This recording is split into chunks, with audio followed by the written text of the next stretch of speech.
We don't, it's not one mic for each. How many, does everyone need?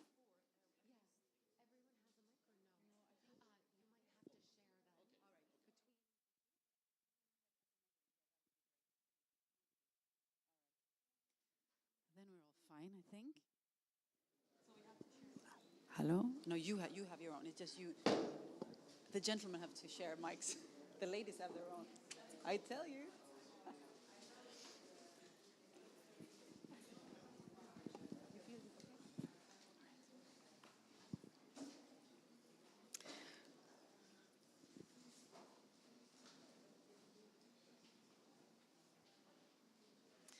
Good morning to you all, and thank you for remaining after this amazing introduction that we had to the Faith Pavilion. It's an honor for this panel to actually get to start off this historical place, this historical moment, as we just have inaugurated the Faith Pavilion at the COP28. We will have a very interesting discussion on the topic Faith Matters in Achieving the Global Goal on Adaptation. We have and my name is Maria Bard. I'm serving as Head of Advocacy Africa for LM International, and I will guide you through this impactful event.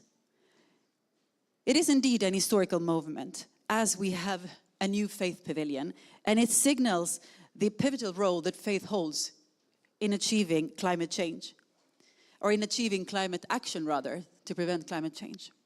COP28 stands poised as a pivotal juncture, poised to finalize the global goals on adaptation. As we strive towards this objective, local communities are or become imperative. Faith-based organizations possess a unique potential to make a tangible difference, owing to their proximity to local communities, as well as local faith communities and leaders, including their holistic perspective on life and our interconnectedness to the earth. During this panel, we will hear first-hand experience from faith-based organizations on their adaptive efforts and explore collaborations on their efforts on adaptation, explore also the collaborations they've had with different sectors to achieve the global goal on adaptation. And we have, as you can you see them? The panel? Yes, they're all here. It's a distinguished panel, as you can tell. We have Marin Wara from Green Faith. We have Gibson Waita from Kenya for Resilience, and Nobuki Asai from Soka Gakkai International. We have also Petter Jakobsen, who is going to give the keynote online. If time permits, we will of course have a Q&A session at the very, very end. So keep the questions noted and well prepared to give short, sweet comments or questions, but not too long, as we heard, so that we really can listen and learn from each other. So let us now commence this enlightened and experienced and interesting dialogue. Petter Jakobsson from Swedish Mission Council, will you please commence by the opening remarks?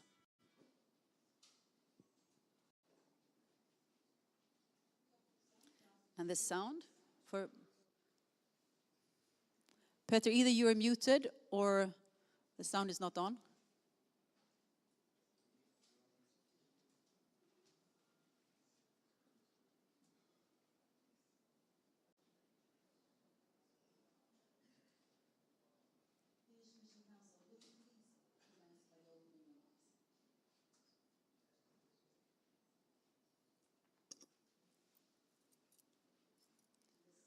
Or you look good, Petter, at least.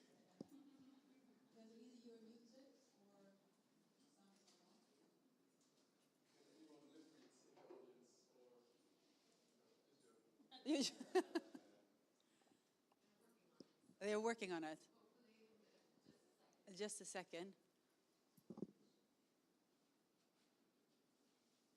Well, we've done this for some time, but it's still a challenge, isn't it, with these things?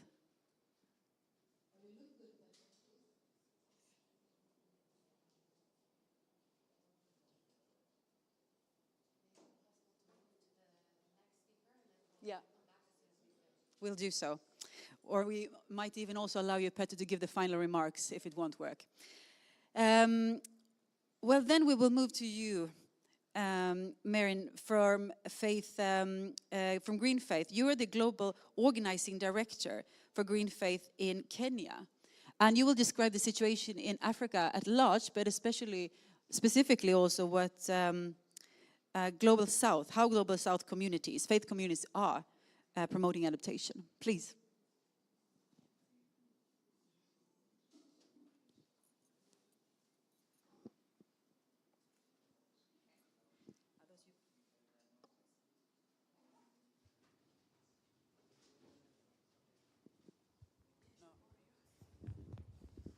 Thank you. I'll get right to it, and I don't know how many minutes I have because I can talk forever. Okay, 4 minutes. Okay. Oh, 4 minutes, okay. So, I will just summarize because my slides cannot go in 4 minutes. All right, so the impact of climate change globally and even at a local level is making it very impossible, or rather difficult, for adaptation to be achieved in Africa or the global north or south. Yes, south. So that is partly because of the floods that are going on, because of the change in the rainfall patterns. So the planting and harvesting seasons are not the same anymore. Energy consumption is challenging because of the high cost of energy. The massive investment in the fossil fuel projects in Africa is also making it impossible because some of them are taking place in places where productive agriculture is taking place. Oh, right. I don't know whether I'm the right person to use this thing, but I'll try. Okay, so because of that, adaptation in Africa is seeming harder and harder to be achieved. And so we see the industrial pesticide companies making it also harder because this time around people need to use fertilizers. People need to plant and harvest. It's not happening. People's lands are taken away to make way for fossil fuel projects. That makes it even difficult. But as if that is not enough, the market is also not conducive. So even if people wanted to say we want to be active in adaptation, there's no market for adaptation. There's no support, financial support for adaptation. But most importantly, there's no intentionality in including local grassroots communities so that they can take up adaptation. I hope I've used my 4 minutes. Thank you. But given that, what do you see the next steps should be then to make that happen? I believe that faith leaders should speak truth to power in terms of where policies are not delivering what the pledges are. I think that faith leaders should be supported at a global level, at a regional level, and at a local level in order for them to understand how to speak about adaptation issues. Adaptation sounds too technical, an animal that sometimes grassroots faith leaders do not know what we mean when we say adaptation. So what we need to do is that we need to have an intentional, collaborative, multi-sectoral approach to discussions around adaptation. Because then if we talk about adaptation alone without talking about peace and security, then it makes no sense.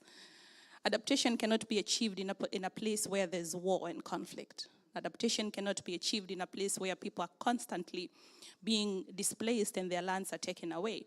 So there's need for education, simplified education that can be consumed at the grassroots level. There's need to support financially faith-based organizations that are intentionally mobilizing and training grassroots people who are at the forefront of the impacts of climate change.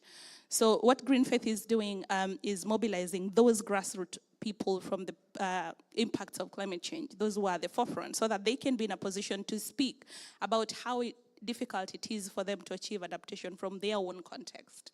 It is also important for us to start talking about the localization agenda, because if adaptation is to be achieved, then we need to stop borrowing what is happening in the north, because what is happening in the north cannot happen in the south. And even what is successful in Kenya cannot be successful in Uganda, for example. So we need to start supporting indigenous knowledge. We need to start supporting grassroots movements, and we need to start being intentional in terms of knowing what is good for the region and supporting it, even financially. Even if we look at the presence of people at COP, we have very little people coming from the grassroots region who are impacted by the climate impacts. Flooding is severe now in Kenya and Uganda and probably Tanzania. Those people who've been displaced by floods have no space to come and speak in COP. One, because they don't get the financing. Two, don't get me started about accreditation. And three, accommodation is a whole new giant. Leave alone how to enable them to discuss in places where we can. And last, I think faith communities should be at the forefront of adaptation conversations, because the truth is the faith community is very rich, very wealthy, so to speak. Faith communities have very many schools, a lot of land. We can talk about how the land was acquired from generations and back-end generations. So I think it's a high time that even faith communities started having a very honest conversation in terms of where did they get the massive land that they own as faith communities? How do we give it back if we want to give it back? And what is the mechanism of giving the land back? And just to be plain, we need to start talking about reparations in terms of the land, the assets that the faith communities own that were taken from the colonial era, so that we can position the grassroots communities in a way that they can be set up for success. Thank you. Brilliant, brilliant. Thank you so much. So with that in mind, Gibson, you are working as the coordinator for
environment that they live in. They have been there since time immemorial, so to speak.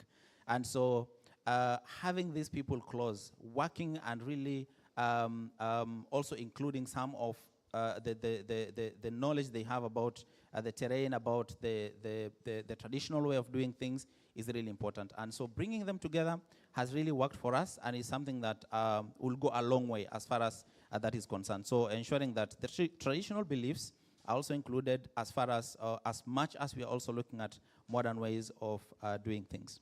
Thank you, Maria. Thank you, Gibson. And yeah, oh, that's good. Spontaneous applause should be encouraged, so keep them coming. But Gibson, I think it's interesting as well, your network, you said as well, you're not like, it's not only faith-based actors, but it's actually a number of actors present. And getting to the issue of how to collaborate between different sectors, what experience have you seen, do you have of that, and where do you see, what can you tell us, how to do that in the best way actually to get fruitful and effective collaboration between different sectors to be able to achieve this change that we're working for?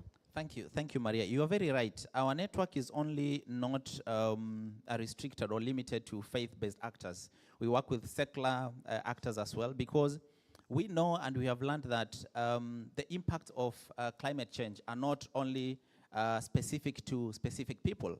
Everyone faces the wrath of, for instance, climate change. Flooding, for instance, at the moment is affecting everyone in Kenya. It does not know these are secular, these are faith actors, these are religious leaders. It doesn't know.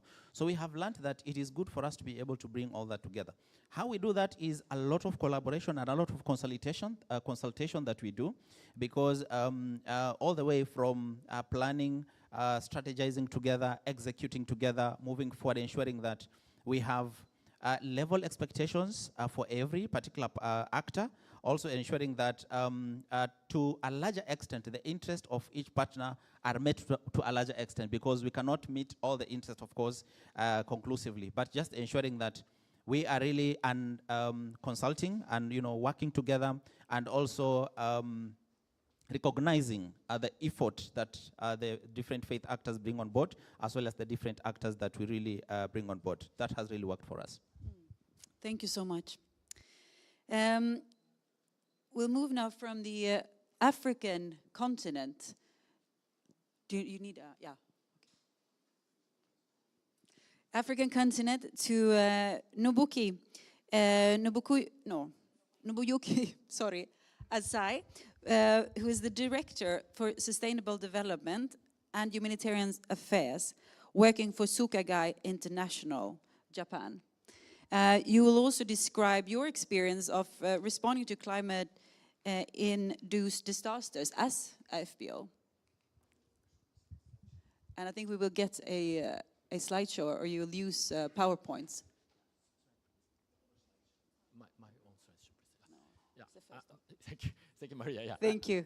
Yeah, I'm Nobuyuki Asai, from Soka Gakkai International. Now I'm asking the secretary to show the slides, but yeah, Soka Gakkai International, or SGI, is a community-based Buddhist organization, and now its origin is in Japan, but nowadays we have membership across the world. And now I would like to highlight the issue of disaster. Oh, it doesn't work.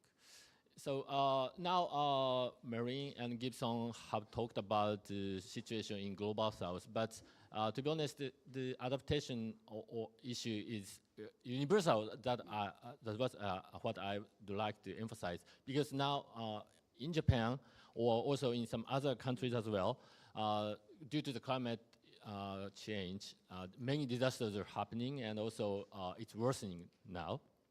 So, and we really feel that faith-based organizations or local so I'd like to, briefly talk about the demography of Japan, because I guess it's really different from Global South. So, for example, actually, nearly 30% of the total population in Japan is over 65 years old, and only 40% use electronic devices. So, more than half of over 70s in Japan face the risk of isolation. So, even if they want to evacuate, they cannot swiftly. and also they cannot get information, risk information smoothly. So for helping them in the emergency is a really, really big issue. So the government is now tackling this issue, but it's not necessarily going well. So having said that, faith-based organizations and local faith communities or leaders are conducting a really unique response to this situation. So as you know, FBOs possess really physical and human resources. So in terms of ourselves, we have a lot of community centers across Japan, and those centers often serve as shelter when disasters happen. And also, FBOs and local faith communities can conduct outreach to various types of vulnerable people, so they can spread information or they can help them to evacuate, and so on. And also, they are often really very well rooted in the local community. So in the preparation process or planning process, they often join such discussion and make a difference. So taking those into consideration, at the global platform for disaster risk reduction that was held last year in Bali, more than 20 FBOs issued a joint statement at the global platform for DRR. So background is different in terms of global south and global north, but in any case, FBOs and local faith communities are playing a really important roles for disaster or adaptation. And also, another point I'd like to highlight is the early warning system that was emphasized in last year's COP. So Antonio Guterres emphasized that the UN will help to disseminate this system all over the world in like 5 or 6 years until 2030. And now in Japan, we conducted research on this system, because in Japan we already have early warning system in many parts of the country, but even if it exists, there are still many people who are suffering from disasters, because as I said, many other people cannot evacuate or they do not evacuate. So we conducted research and made some proposals. And what I'd like to emphasize is number 4, prepare for dealing with those who don't or can't evacuate. And so government or local municipal offices have to take them into consideration when they make a plan. But also at the same time, FBOs or local faith leaders can play a very important role for solving this problem. And also another point is the development and dissemination of early warning system should be done through collaboration with local communities, not top-down. So now Japan is making efforts to disseminate this system, but usually this is, to be honest, it's a top-down style. So big companies or governments are employing the system and imposing the system on local communities. But if that's the case, it does not go well. So it has to involve local communities so that the system can be alive and also can survive. And also many people can be survived. So local communities involvement is important, and also in that sense, FBO's role is also important for achieving the global goal on adaptation. That's all. And coming from a Buddhist tradition, Buddhism can be regarded as a static religion. Is there any Buddhist doctrines, would you say, that specifically encourages SGI to promote those activities that you're doing? Thank you for the question. So actually in Japan, there are many Buddhist and also Buddhist organizations, but to be honest, not all of them are working for this issue. But within the organization, we really think that people's happiness cannot be achieved only by himself or herself. So if we do want to build a happy or stable society, we have to make efforts for society. That's a basic doctrine for us. So now we are keen on the disaster issue because it's getting worse and worse. So and also we have physical or human resources at the grassroots level. So utilizing such resources, we are making efforts in tackling this issue. Thank you so much. Thank you, the three of you, to sharing perspectives, reflections to us as well. And we might have Kosevi Adesso in the audience from GNDR. Is he here? No? No, Kadesi from GNDR. No. So as he is not in the audience, we will actually allow the audience to ask questions if you do have any. Reflections, comments are welcomed and to the audience, to the panelists if you do. Yes, there's one. Do we have any mic for the people asking questions? Otherwise, no, I have one here otherwise.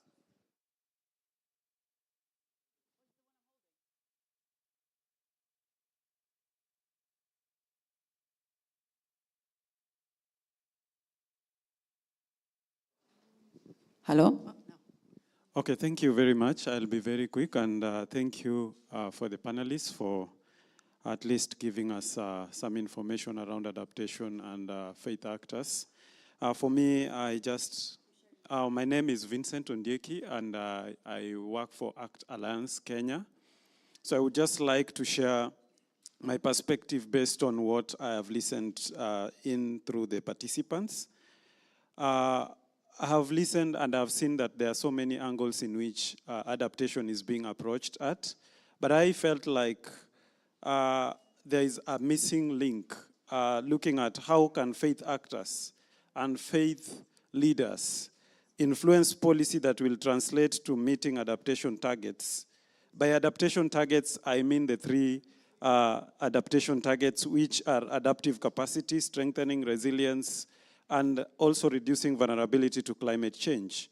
So how do we use faith actors and faith leaders to influence adaptation? How can they really tailor-make their messaging to ensure they speak to the emotions and logic of the people? I'm saying this because it is only the faith actors in this world who are able to meet the entire stakeholders within a week at a go. And by stakeholders, I mean private sector, politicians, policymakers. In all their gatherings weekly, they interact with these people without even calling them to an hotel or even calling them to any forum, but they have that privilege of meeting these people at a go. So how do they tailor-make their messaging to ensure that they speak to the people, to ensure adaptation actions are taken into consideration? And also, maybe just to echo that it is important to ensure that that faith leaders are involved in this and adopt advocacy strategies that can really support even people at the grassroots level and also influence climate financing at the policy level. Thank you. Thank you so much. I think there was a question over here. Is it a question or comment? Thank you. My name is Gebra Selassie from Ethiopia, from EOC Daikak, Ethiopian Orthodox Church Development and Interchurch Aid Commission. We have seen from the presenters that faith-based institutions are capacitating organizations and also providing spiritual counseling and psychosocial support, as well as in evacuation and providing early warning activities. I think most of the faith-based institutions have also, forests. For instance, if we take the case of Ethiopia, we have church forests, 35,000 monasteries and churches which are endowed with forests. So in this regard, I think it's good also for the international faith-based institutions to support these institutions with forests to expand and to conserve the forests we have. yeah, they can really play a role in this regard. That's one remark I would like to suggest. Thank you.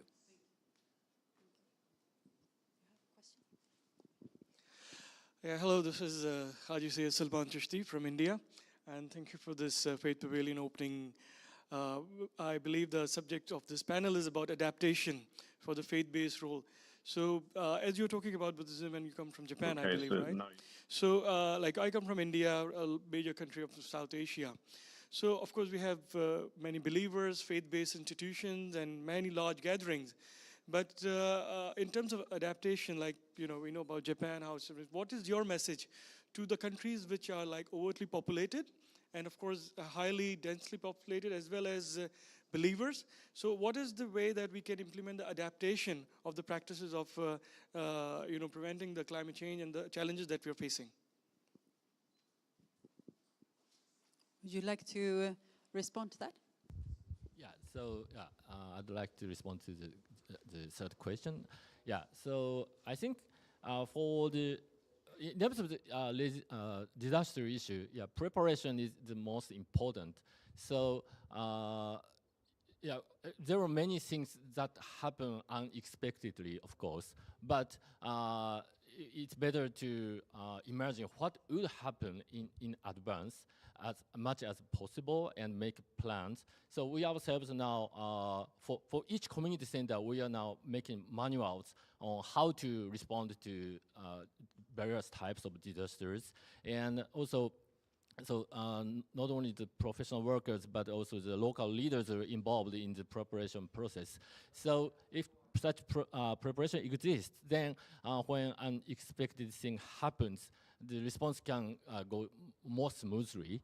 So in terms of adaptation, yeah, it's not only about disasters, but we can make a plan, advanced plan, taking many things into consideration and involving the local communities. Yeah, I think that's important. Do we have any other questions or comments, reflections?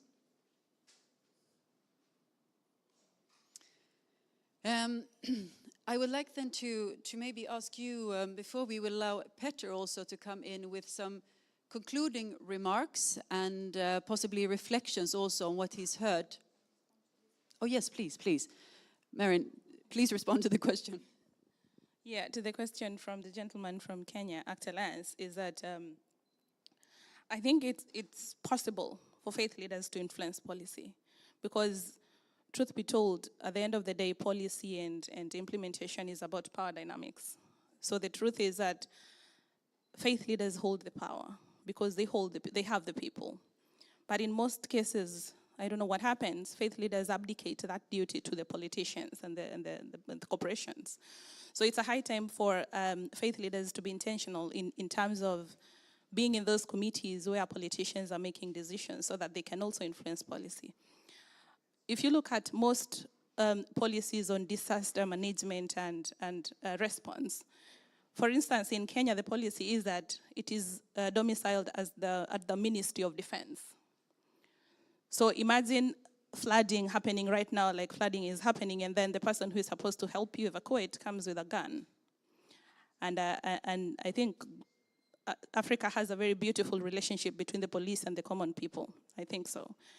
And so if they come with a gun, how prepared or how do you think you'll be ready to go, as we see the case of Japan where people are refusing to evacuate? So at this point, case in point, faith leaders can be the ones who are at the center of making sure that evacuation happens in a humane way, so that the person you first see when you've been displaced by a flood is your local pastor, your local priest, your local sheikh, your local imam, right? And so that is one of the things that we need to challenge, and also faith leaders need to start knowing and, coming to the realization that they have the power. And they have the power because they have the people. When politicians want votes, like now there are very many countries that are going to go through elections next year, they come to the same places of worship to ask faith leaders to pray for them or to dedicate them. Why don't you flip that power as a faith person? So I think it's a high time for us to start thinking around that place, because we see that approximately 5.6 billion people around the world ascribe to a certain religion, including indigenous people, including spiritual leaders, including witch doctors, who are still categorized as faith leaders. But also, if we don't look at that kind of intentionality in trying to bring everybody on board, because at some point in time, if we want to talk about adaptation, some indigenous communities would rather talk to a witch doctor than talk to a pastor. So I think that faith leaders have the potential. All we need to do is make sure that we partner and bring everybody on board, so that when we are making these plans at the grassroots level, everybody is represented. Let me ask you then the follow-up question. How do we do this in practice? How do we bring, of course, bringing everyone to the board, to the table, but how do we actually ensure that dialogue? You said faith leaders need to understand they have the power. They should take their space. But how can we actually facilitate this dialogue between different sectors to get there? Because we say it needs to be done. We all recognize it, but how? So I'll give you 2 examples. In Ghana, we have a multi-stakeholder approach to running a campaign that is called Keep It in the Ground. It, in this case, is referring to oil. So the stakeholder approach has everybody on the table, literally. It has the witch doctors, the spiritual doctors, the mainstream faith leaders, the media, the research institutions, and the academia. And so when we bring everybody on board, just as my colleague was saying, that when disaster happens, I always use this phrase that when flooding happens, like now it's happening, or when drought is happening, it will not knock on a Muslim door, or flood will not come straight to a Christian door and say, oopsie, sorry, I was looking for a Muslim door, and divert itself. If it comes, it is a respecter of no religion, faith, race, or color. So when we have these people on board, literally when you have an event, say for example this one, you have to be literal in your mobilization. You have to make sure that there are slots for each and every person represented. If possible, the politician should be in the room. But most importantly, we should make sure that we bring those who are impacted, the grassroots people, on the table, so that we lift their narrative, their stories, so that when these people are coming up with a plan, they come up with a plan holding the story of the person in the room.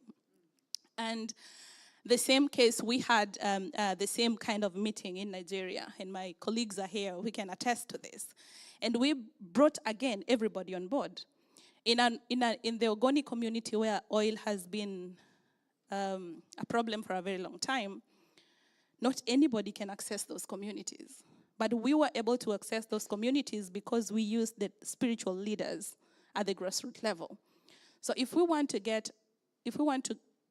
achieve what we want to achieve in terms of adaptation, then we've got to break the barrier of thinking that this faith is mainstream and that one is not mainstream. This faith is popular and that one is not popular. We've got to bring everybody on the table because we are at war. When you're at war, you look at every other resource on the table because everybody has something to bring on the table. So those 2 cases have worked very well. And the last one is Uganda. We were intentional on bringing everybody on board, and everybody has a unique ability. And so if you're not intentional in doing that, if we don't also, because to some extent faith also can be a barrier to development, where mainstream faith institutions feel like indigenous people are not faith people, or spiritual doctors and witch doctors don't ascribe as faith people. So if we are not intentional in the recruitment, in the planning, when we want to have these conversations, then it will never happen. The secret is we've got to be intentional. Thank you so much. I know that Gibson, please, you had a comment.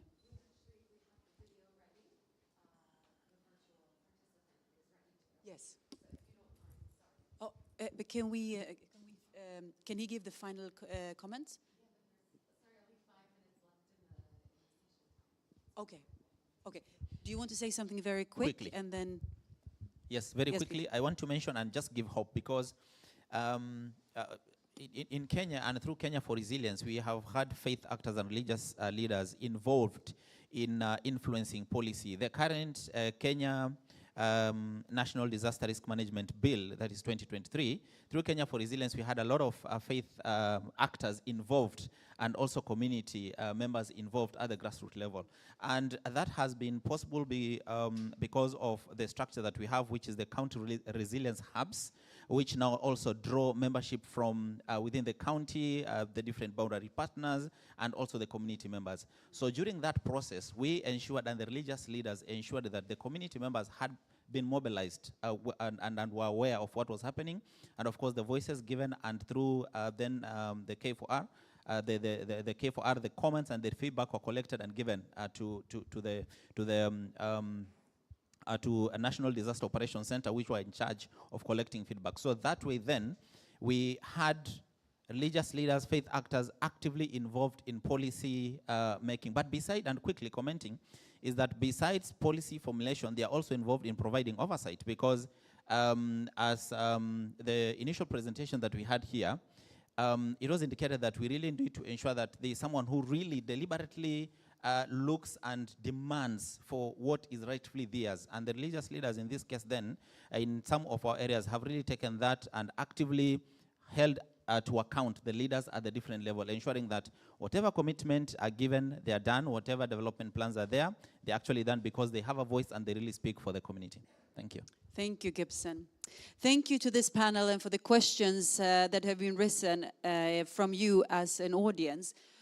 Petter, we will now allow you to come in and share the final remarks and possibly also reflections to this panel discussion. Thank you. Thank you. It was excellent comments and excellent contributions from various parts of the world. As Maria said, my name is Petter Jakobsson. I work for the Swedish Christian umbrella organization SMC Faith in Development. And I'm also an ordained minister in the Uniting Church in Sweden, so you know where I'm coming from. We know that climate crisis is much too complex to be left to technicians or politicians, has been stated earlier here, and spiritual leaders of all kinds and faith leaders represent 80 or maybe 90% of the world population, and faith represents an enormous factor for bringing about change. And if you want to change the way people act, and if you want to make people look beyond short-sightedness, beyond lack of hope, beyond blind belief in material wealth, or greed, or personal gain, you need to look for another narrative than the stories that have this far guided us into the present crisis. I believe you need narratives formulated in faith, with a holistic perspective on humans as an integrated part of life on earth. And faith opens up perspectives beyond ourselves. It helps us to see who we really are, interdependent, longing for hope, capable of, at the same time, evil, but also the most wonderful types of cooperation, and even love for another. Love is not a word used maybe much at COP28, but in faith, it's a very important word. And people of faith, as we have heard in this session, have an ear close to the ground and close to those in the world whose voices are the least heard, and the ones in the most direst need for adaptation and building of resilient societies. The ones who have contributed the least, we know, are affected the worst. And without utilizing spiritual capital beside natural or economic or social or other capitals, we will not build resilient systems facing the upcoming challenges or the present challenges. We must change our ways to stop emissions, but equally, or maybe even more important, to build societies suited for the most vulnerable people. The voices of faith are essential to this change. And this seminar has brought well-needed light on the role of faith-based actors working close to the ground, with climate adaptation. Thank you very much. Thank you, Petter, and once more, thank you to the panel and to the people being here in the room and online. Let us hope and continue that this work that we are all striving on in achieving the global goals on adaptation will be met, and that we all ensure that all people are able to be at the table, and that faith actors will be instrumental in making that happen. Thank you all, and good luck to this beautiful and special pavilion. Thank you.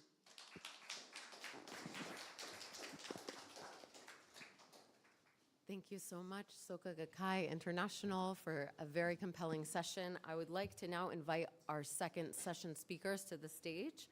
The session is hosted by the Lutheran World Federation on the topic, Contribution of Faith-Based Organizations to Building Climate Resilience and Adaptation. So if the speakers of the second session can please come to the stage.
So welcome to this session. The name of our session is Contribution of Faith-Based Organizations to Building Climate Resilience and Adaptation. And today we have a wonderful panelist here. We would like to promote or facilitate a conversation. The first round will be one question per each, and they will have 4 or 5 minutes to answer. And then I will open the floor to all. But before, let me introduce myself. My name is Elena Cedillo. I am representing the Lutheran World Federation here. And I would like to welcome you in the name of the organizers, the World Council of Churches, the All Africa Conference of Churches, the Brahma Kumaris, and the Lutheran World Federation. So I would like to start this panel by introducing our first speaker. Our first speaker is Julia Rensberg, representing the World Council of Churches. And Julia is an indigenous young person from Sweden. She is working for climate justice and indigenous rights in her country. So until recently, she was a board member of Sami Nura, the Sami National Youth Organization. And today, she is an indigenous representative on the Central Committee of the World Council of Churches. Julia, thank you so much for being with us today. And I would like to start this conversation by asking you, how can the inclusion of indigenous perspectives in climate policies ensure a more holistic and culturally sensitive approach to adaptation? The floor is yours. Yes, thank you very much. My name is Julia, and I'm a part of the Sami indigenous community in the northern part of Scandinavia. We are divided in 4 countries, so you find us in Sweden, Norway, Finland, and Russia. Our traditional livelihood is hunting, reindeer gathering, we are reindeer herders, and handcraft, and we have our own language as culture as well. To be indigenous is to live with the land and with the nature. We are depending on the cycle of nature, the weather events. We have 8 seasons instead of 4. But last year, we have our year starts at the winter spring. We have other words for it in Sami. And then we have the spring, we have summer spring, summer, summer, autumn, autumn, and autumn, winter, and last is winter. But due to the climate crisis, last winter never came. We went from autumn, winter to spring, winter, because it wasn't cold enough to call it winter, and the conditions wasn't winter. So that means not only the loss of the season, we also loses languages, because our language is nature-based. We have more than 200 words for snow. I have a friend collecting 500 words for snow in South Sami, but we have none for war.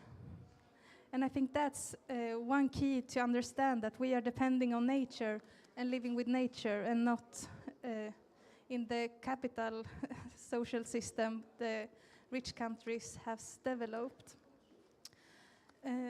And I think an important part in the climate crisis is to make all human and all cultures understand that nature, we are depending on nature, every one of us, not only as indigenous. We need to start protect our forests and to connect to the land and connect to the soil. And what we all need is oxygen and fresh water. We need water and oxygen to live. And what can give us that? That's the trees, that's the photosynthesis.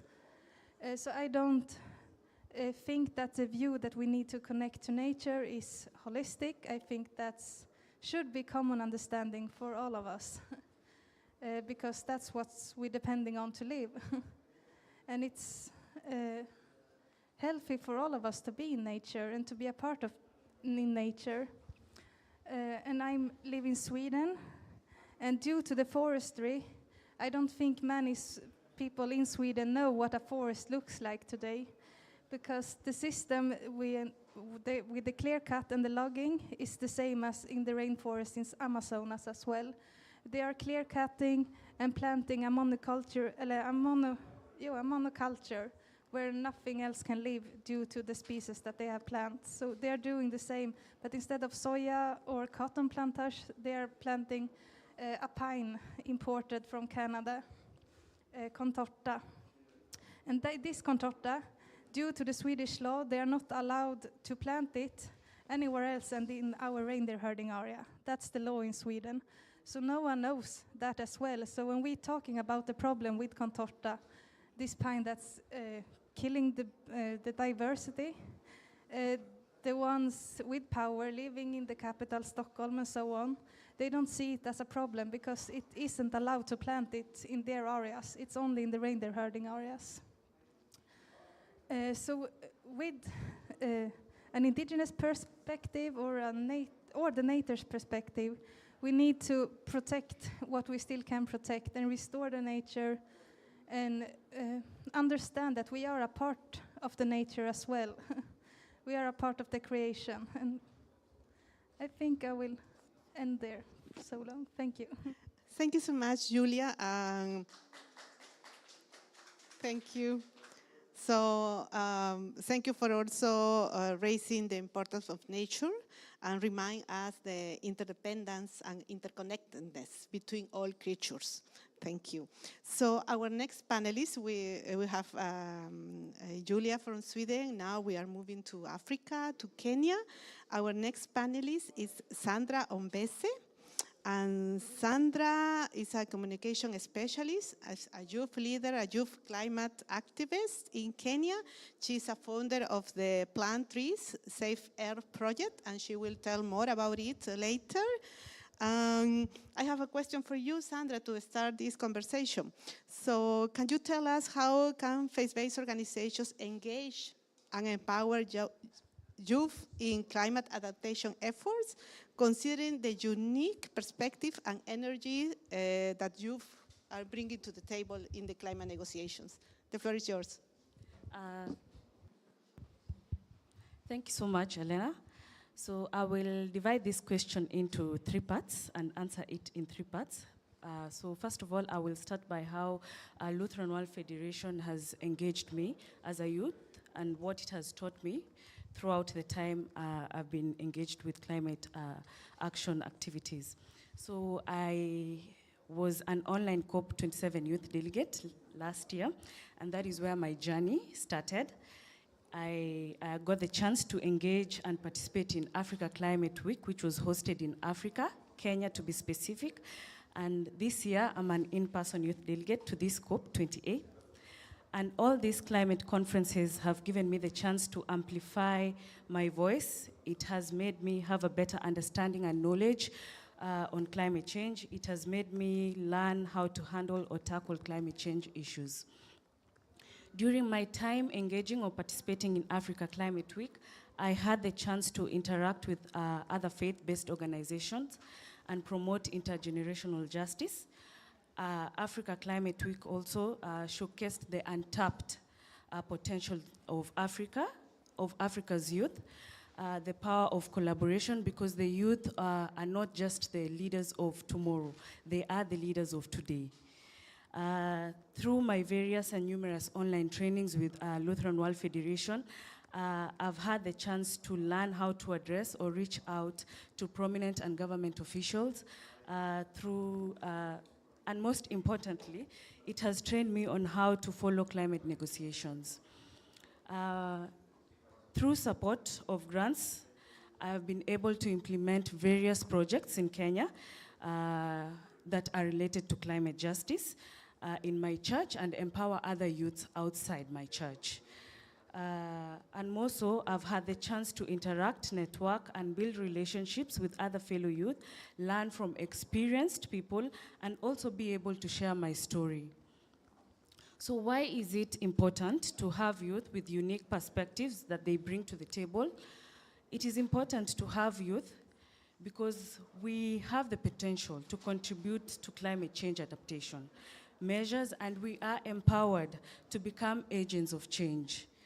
Youths are not only the victims of climate change, but are also contributors to climate action.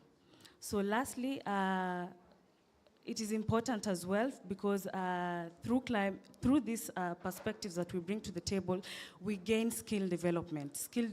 Development, it is meaningful, engaging. It can help us young people to build skills such as reasoning, decision-making, leadership, and professional development. In my own context, in adaptation, in our country, Kenya, we are currently, most of us are currently planting trees all over. The president currently introduced a national day where we are planting trees because I think trees protect against floods and water pollution. Trees purify our air and combat climate change. Planting of trees prevents global warming as well.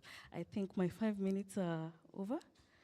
Yeah, thank you so much, Sandra, and also thank you for sharing us your journey as a climate justice advocate. And I think it's very relevant to build capacity of young leaders and to engage them with the climate negotiations. And I think also this is part of our role as a faith-based organization, as the role of church in the public space.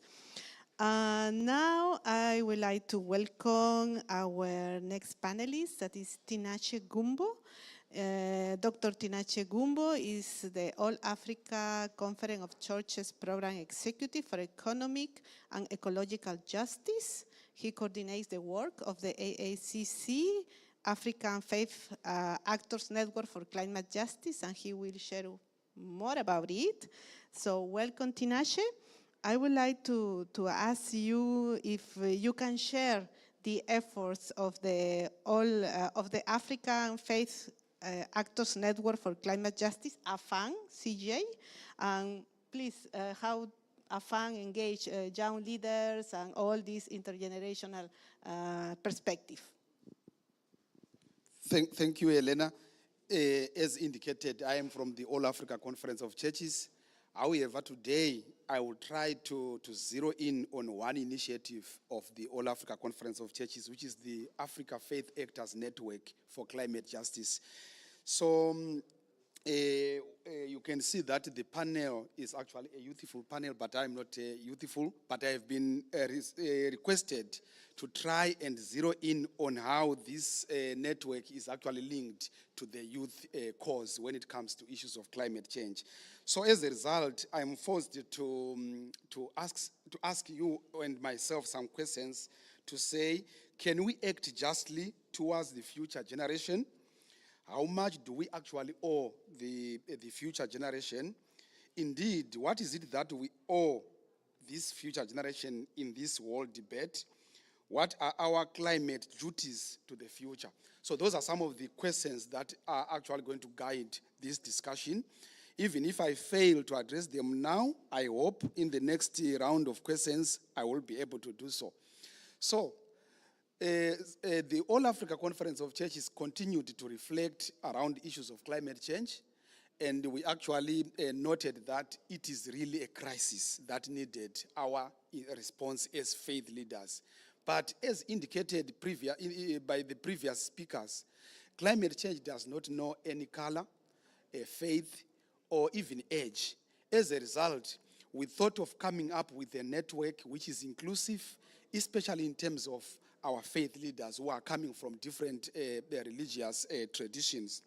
So this network is made up of different faith leaders and is represented in all the countries that AACC is present. And it is a multi-sectoral network, multi-skilled, and also multi-stakeholder, because it represents almost all the key interest groups that you may think of, but in this case, being led by the faith leaders. What is it that they are doing? The faith leaders in this network, they actually work around issues of climate justice being driven by a theme which is called the welfare of the earth is our welfare, and also a motto which actually motivates them to say issues of climate change are matters of life and death. So as a result, whatever we are doing, we are actually trying to fulfill, we are actually trying to pursue justice in all that is happening. Justice which also affects this generational issue that my moderator has actually requested me to talk about in this particular aspect. So the network engages in climate issues at local level, where they will be actually trying to promote adaptation, resilience, all those interventions that have actually been talked about earlier on. And in doing so, the whole issue is about trying to push justice in as far as the various players are concerned. Because for us, we also believe that this human aspect in the whole debate has to be addressed. There are those that are responsible for some of these things, and there are also those that are also victims. And how can we actually ensure that we address the justice issue? Particularly focusing on the youth in this case. As AACC, as Africa Faith Actors Network for Climate Justice, we have actually amplified the voice of the youth in this network. And how have we done so? We have even made sure that in the leadership of the network, we have the youth. For your own information, the secretary of the steering committee of the network is actually a youth. Yeah, which shows that we are sensitive to the needs of our youth. Then last year, as AACC, we hosted what we called the All Africa Youth Congress, where we amplified issues of climate change. And from then onwards, our youth actually adopted a slogan which they call Africa My Home, Africa My Future, which is also trying to address issues of climate change from the perspective that we see our youth actually leaving the continent because they are being affected by issues of climate change. Jobs are affected, employment is affected, these displacements, the floods, and all these things. At the end of the day, they see an option being to leave Africa, which is actually what they are now trying to address through the network. And we have even managed to come up with a youth platform within the network so that we address the particular interests of the youth. So maybe for now, let me leave it here and see how far we go in the next round of questions. Thank you so much, Dr. Tinashe. So, and thank you also for bringing this intergenerational aspect and the importance of intergenerational conversation and amplifying the voices of youth. And we can see today that we have young activists that are doing and implementing climate actions in their own context, and also organizations that are promoting this intergenerational conversation and dialogue. I will invite now Shantanu Mandal, and Shantanu is a radio presenter in Radio Mathuban with one of the prime time shows in sorry for that, Yashiva Bharat, where he interviews dignitaries who are civilians, award winners of Bharat in India. He's involved in developing environmental programs in the radio, and Shantanu is also a climate activist from Brahma Kumaris. And thank you so much for being with us today. I think I would like to ask you from your own perspective, what role can faith-based organizations play in fostering intergenerational dialogue, on climate change, on climate justice, ensuring the transmission of knowledge and values for sustainable living? The floor is yours. Greetings of peace to everyone here. And thank you, Elena, for a nice question. But I think your question is already answered if people look at this panel. You are doing it. I have been meeting you in several COPs, and I have always seen you taking the floor and answering several questions. But this is the time you are asking questions to us. So this shows that how effortlessly you have paved a way to lead, and you are showing the world that this is also a way to lead, to give opportunity to the young people in your vicinity. There is a very famous saying that we all know is called charity begins at home. How many of us know that? A raise of hand. So the charity begins at home is not just a statement which connects with any faith. It is also connected to our home. Let's say in a family, if the parents are not listening to the children, or the young ones in the family and take their voices or opinion very casually, oh, they are kids. What happens is this attitude starts growing inside the kid, and when this person becomes older and older, they start to doing the same thing to others. So I believe that a change happens when I start that change within myself. When I start valuing everybody else's opinion, their way of thinking, their ideas, and do not judge that my idea is better than yours or your idea is better than mine even. An idea is an idea. Similarly, an ideology is also an ideology. Similarly, a practice is also a practice. So the moment we start anchoring to this core value, spiritual value of respect, we start really shifting the narrative. And if you see from our organization also in the Brahma Kumaris, one of the very primary core principles that we believe in is to shift the consciousness from a casual way of thinking to a very concerned and caring way of thinking. Often the youth are thought to be very casual, and that's also a terminology that we bring in our dressing. We say casual wears, so casual attitude. So if the attitude is casual, it will lead to casualties. And if the attitude is of that of concern, care, compassion, and connectedness, we will be able to really bring a change that is not just holistic, looks into all dimensions, but it is also empowering. And it is not going to disturb us when it is changing. We will be able to be resilient to follow that change. So I would leave it here right now, and maybe we'll follow up with other questions. Thank you, Thank you, Shantanu, and thank you all our panelists for this first round of questions. So I would like to open the floor first before continue with the second round of questions. If there is any question from the floor, could you raise your hand? Yes, please.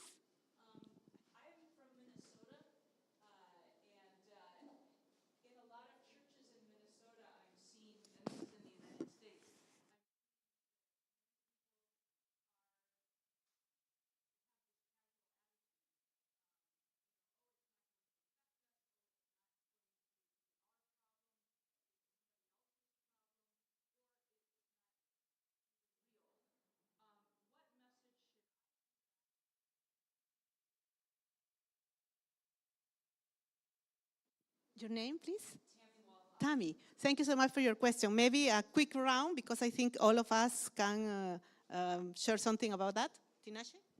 Okay, so yeah, indeed, for me, she observed something that I always also observe. I think in one of the side events yesterday, I indicated that we have a challenge with other solutions that are being proffered, especially by the scientists. The scientists can actually force us to believe in a different way, while at the same time, we have those who are still denying that climate change is an issue. So having noted all that, as faith leaders, we are actually trying to come in and address that challenge.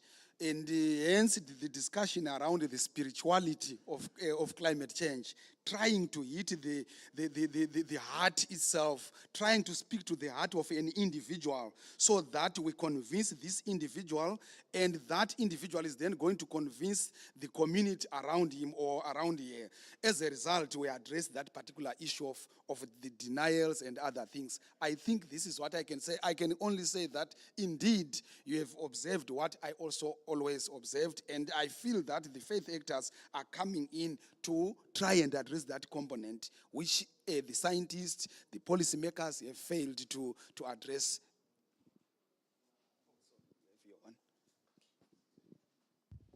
I think I'll just second what Dr. Tinashe has just said. One of our youth delegates to this scope yesterday mentioned the same question about people integrating themselves from climate change issues because they do not want to be termed as a part of a group that is advocating for climate change.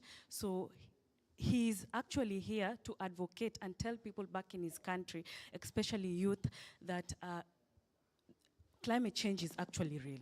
Yeah, and people are suffering about it. So I think it's actually good that you're here, and please tell people in Minnesota or youth that climate change actually is real, because this particular youth comes from Norway. I think it's actually an issue that is going on probably on those sides of the West. So probably just to echo exactly what Dr. Tinashe has just said.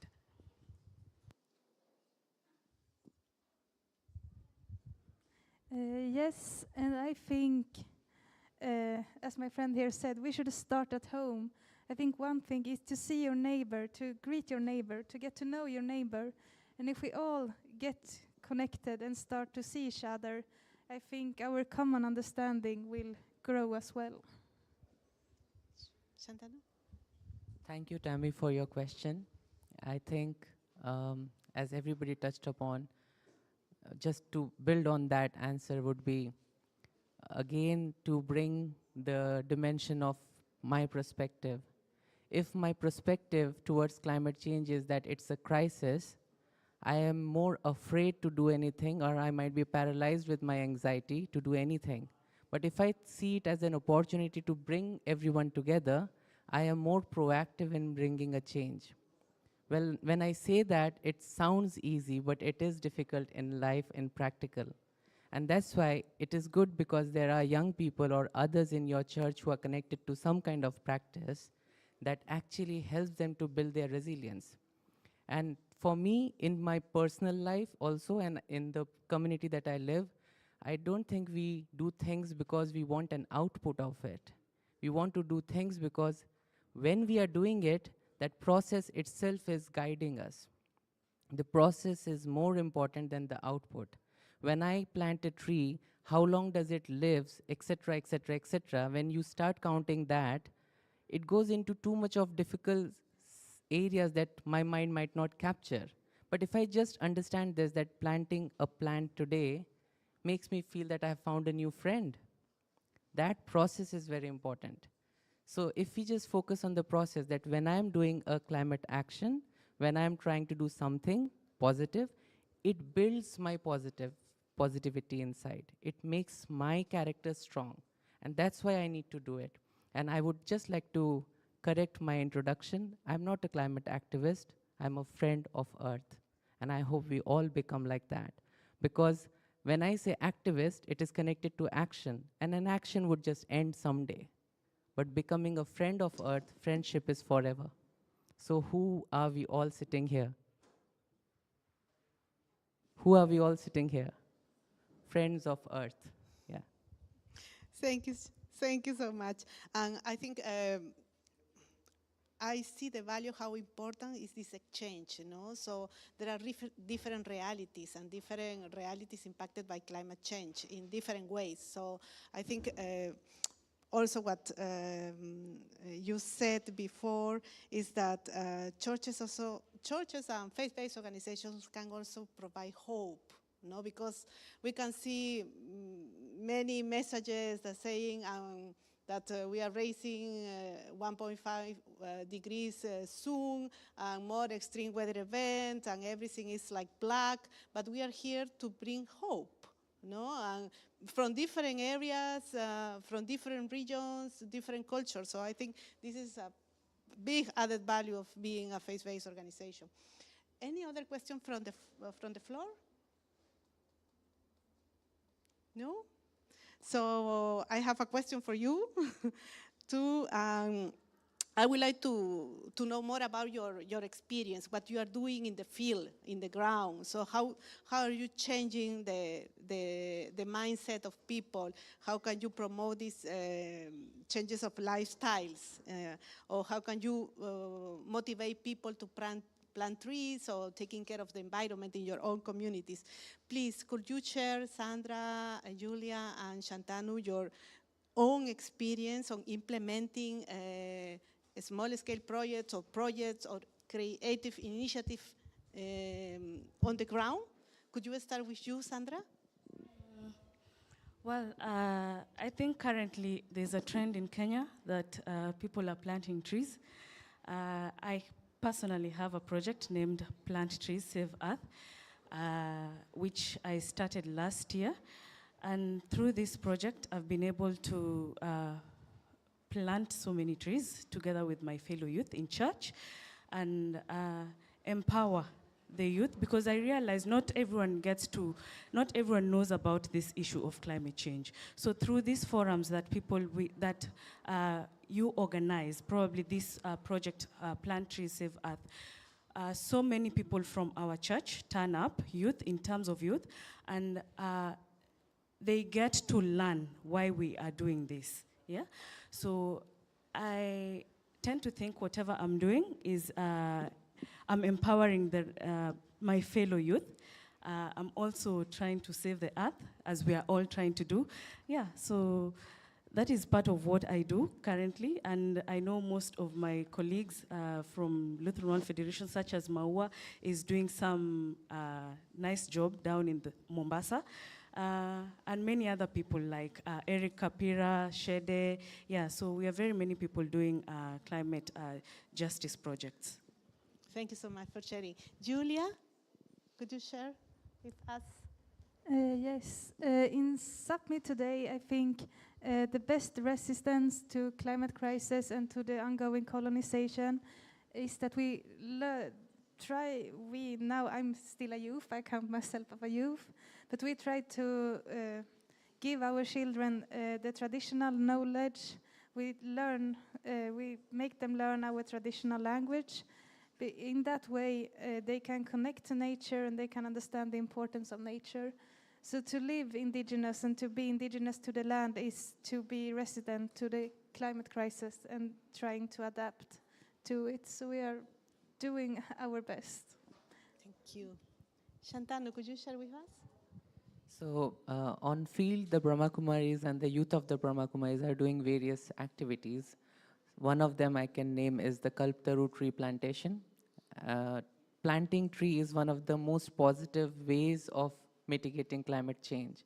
Rest any other activity would involve some kind of investment which is carbon intensive, but planting trees is something that is positive.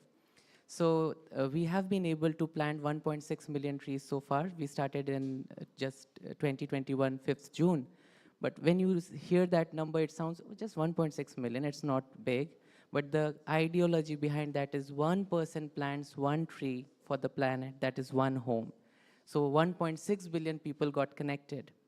Other than that, we are also going to rural parts of our country, and one of my colleagues is here, Priyanka, who has been doing a great job with many other fellow volunteers, where we practice and also share our knowledge with the rural community, how to use regenerative principles in restoring their landscape and also their lifestyle.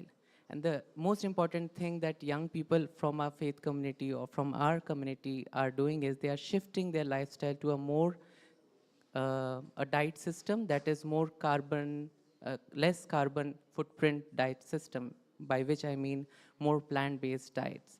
So most of our students are practicing that, and they see the shift in their life when they shift their diet and their practices, living a life of simplicity, not just buying things and eating things, not compensational eating or compensational buying.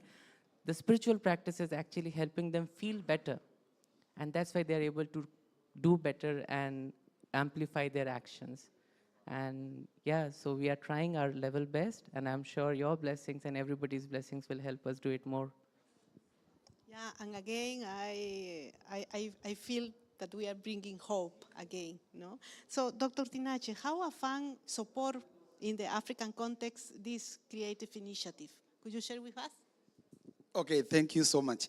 Yeah, the AFAN is actually connected to the locally led processes. But maybe before I proceed, I needed also to indicate that the AFAN CJ is actually represented in this house at the highest level. I think you can see our Imam here from Cameroon. There was also another member who was seated here, ambassador, one of the ambassadors, diplomats. They are part of this particular network. But in as much as they represent the highest offices in their own spaces, they are also connected to the local initiatives, because for us, the most important strategy of the network is the locally led processes, because we know that in our discussions, we have what we call the NDCs, which are discussed at the highest level, globally, but they need to be implemented at the grassroots level. They need to be monitored so that at the end of the day, we are able to tell whether we are progressing as different nations or not.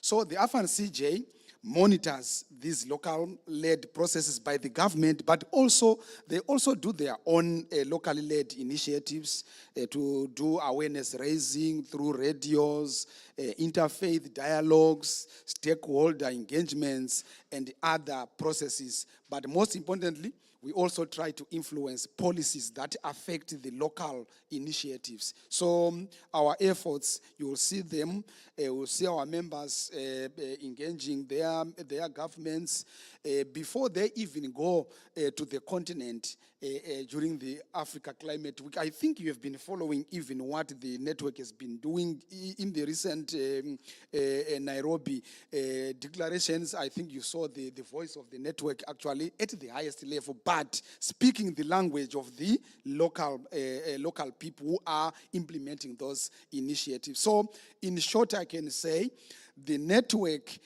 promotes locally led initiatives practically, but at policy level, we then take up whatever is happening to the globe, like we are doing at this particular platform. And we hope whatever we are discussing, whatever we are aspiring, they are going to see their way into the final frameworks that are going to be agreed at this particular level. But otherwise, thank you so much for this time. Thank you, Dr. Tinashe. So we are coming to an end. We have only 5 minutes, so I maybe ask you the final words. So less than 1 minute, very short, so we can end this session. We can start by Shantanu. So as before this panel began, there was a panel where somebody said that love is the least heard word in the corps. So I would say, what is love without respect? We say we love, but do we respect? So let's have love for the self, love for our community, and love for Mother Nature, but let's add respect with that. Yeah, and I think my final words will be to remind you all that we cannot hope for the scientists and the science to solve the climate crisis. We already have nature, we have the forests, they are our lungs, and we must have faith in those solutions already existing because they can help us. Thank you. Maybe my parting shot will be the time to act is now, and the future of the youth is today, not tomorrow. Okay, for me, just to emphasize that indeed, as faith leaders, we have a special role to play in this world debate. As indicated already, science has not actually helped us. Politicians have also failed to give us solutions. So we can only come in to fill the gap that we are noting by becoming active participants in these discussions. And I want to congratulate ourselves as faith leaders in the world, especially coming up with such an initiative to have a pavilion of our own so that we speak, we know what actually affects us. And I really want to congratulate ourselves for this particular initiative. And we should commit to support each other's initiatives throughout these 2 weeks, so that our voice is amplified. Thank you. Thank you. So we have love, interconnectedness, hope, act now, and also share knowledge and contribute with our efforts for climate justice. And I am very glad, very happy to have you here, and also the audience. So thank you so much for being with us. I think I need to close this panel because we have many different events today, and I would like to thank you also. Our own picture is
Maria.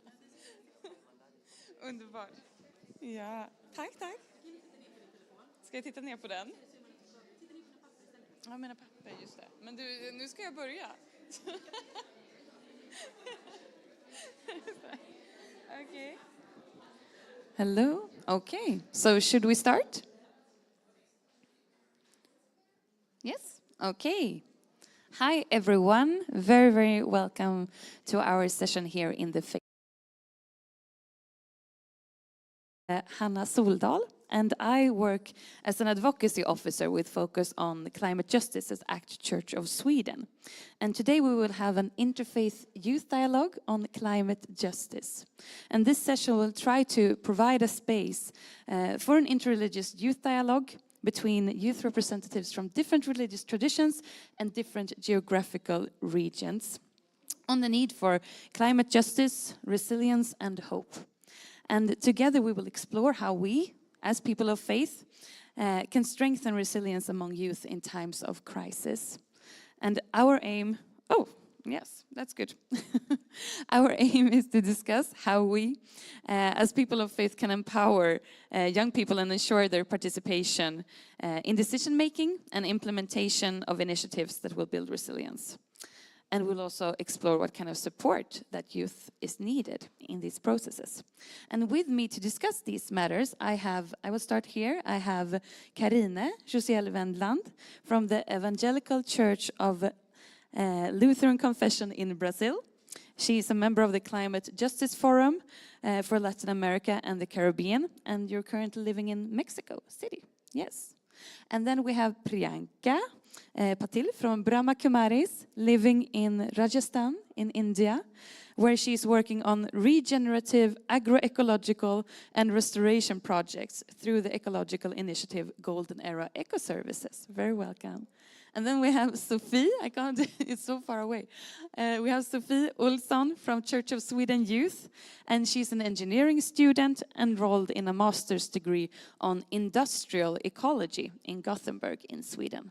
And then we have Shantanu Mandal, who is also from India, but now residing in London, where he is supporting Brahma Kumaris. And Shantanu is also representing the IUCN CEESP Religion, Spirituality, Conservation and Climate Justice Specialist Group.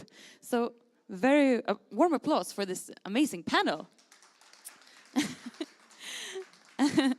And both Sophie and Karine is also part of the Lutheran World Federation's delegation here at COP28. I'm so happy that you're all here. So we will start with the first question. I would like to ask you about our shared future. With all the different crises occurring in the world right now, and the global warming, of course, being in the center of all of this, from your perspective, what kind of future do you think that youth see in front of them? Sophie, would you like to start?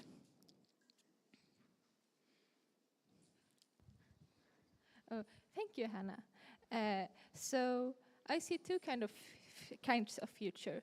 I see a future that I fear, a future where we're in a very individualistic world, and where our desire to meet our own needs overshadows the needs of the world.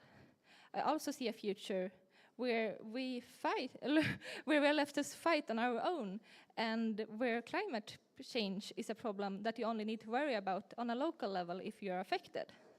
And also a world where climate refugees are not welcomed, and where countries are vanishing by raising sea level levels and washed away bit by bit. But I also see a world where there is hope, because I believe that we still have time to act. Yes, climate change is not a simple problem. We will need to make tough decisions and to make sacrifices, but I also believe that we will be able to do this together and come out stronger. Especially, I believe that climate justice is something that really should be in the heart of everything that we do together. And in my future, there is no we and them, because we have one planet, and we really need to take care of it together, globally. And also, I believe that we need to, in our future, really need to value our faith, values, and our connection to nature. So in my future, I want us all to work together to create a world where we won't need to worry if future generations will even be around, because in my future, we don't need to worry about climate change like we do today. Thank you so much, Sophie. And Shantanu, do you want to continue? She already answered the future I was looking for, so I'll keep it short. I see our future to be a future where we all are equal. And equal not just in terms of financially, because for the present world, equality means having the equal kind of resources, financial status. For me, equality means I trust in you, you trust in me, I respect you, you respect me, and not in a demanding way, but in a very natural flow. Like how I am breathing, the same O2 that you are breathing, you're not breathing a different one, right? So it's the same thing that we experience, where we all are experiencing and feel that interconnectedness, feel that the same sunlight, the same air, the same soil, the same water connects us. Similarly, the same values connects us: respect, love, compassion, generosity. So a world where values are natural and it's not forced or enforced, but are living naturally those values, is a world that I envision. Thank you. Thank you so, so much. Priyanka, do you want to comment on this? Yes. The future I look is based on the connection and celebration mostly. So today's world, we are seeing the dissociation and disconnection between nature and man. There is also disconnection in the basis of the genders and disconnection in all forms of. So I feel there is a true connection between ourselves, between others, and with the nature. So that the world which is based on the values and value-based communities which are abundant and more resilient. So this is the Thank future. you. Thank you so, so much. And Karine, you also wanted me to show some pictures while you're answering. Thank you, Hannah. Hello, everyone. I begin with a bridge destroyed in Rio Hakui in 2010, already under the effect of climate change. And a bridge reestablished in the same place. I think we need to bridge with those who suffer the consequence of this change. Bridge of support, bridge of faith, bridge of action. I see an chaotic future, but I imagine a beautiful future. I think as a philosopher says, imagination produces reality. And I also think that is movies us do things differently. I fear a future we are saying, but I hope a future we imagine it. I waiting to hope, acting, waiting. If we passively wait of the future, it will be a catch-off, but I will act the things God creation. I can different. Thank you so, so much, everyone, for your beautiful responses. And we're heading for the next question. We're in a meeting, we know that, COP28. And in these types of meetings, there is a lot of conversation on different solutions to the climate crisis, to get to this beautiful future, hopefully. What kind of climate solutions do you believe that youth is hoping for the most right now? And Priyanka, you're the first to answer this question. When I look towards my community as a youth, and again, I represent the communities from faith-based organization and the communities who are really marginal from the farming background and the tribals. So I look when we start adopting the regenerative lifestyle, that that will create a more positive impact. And these solutions are very slow and small, and it can start with our own consciousness. And when we connect with our own nature, inner nature and outer nature, and then it start reflecting and changing and shifting this consciousness in our communities. Because in current scenario, we all seek a support. We all want to be heard, to listen, and we want to go from suffering towards the smile with AIDS.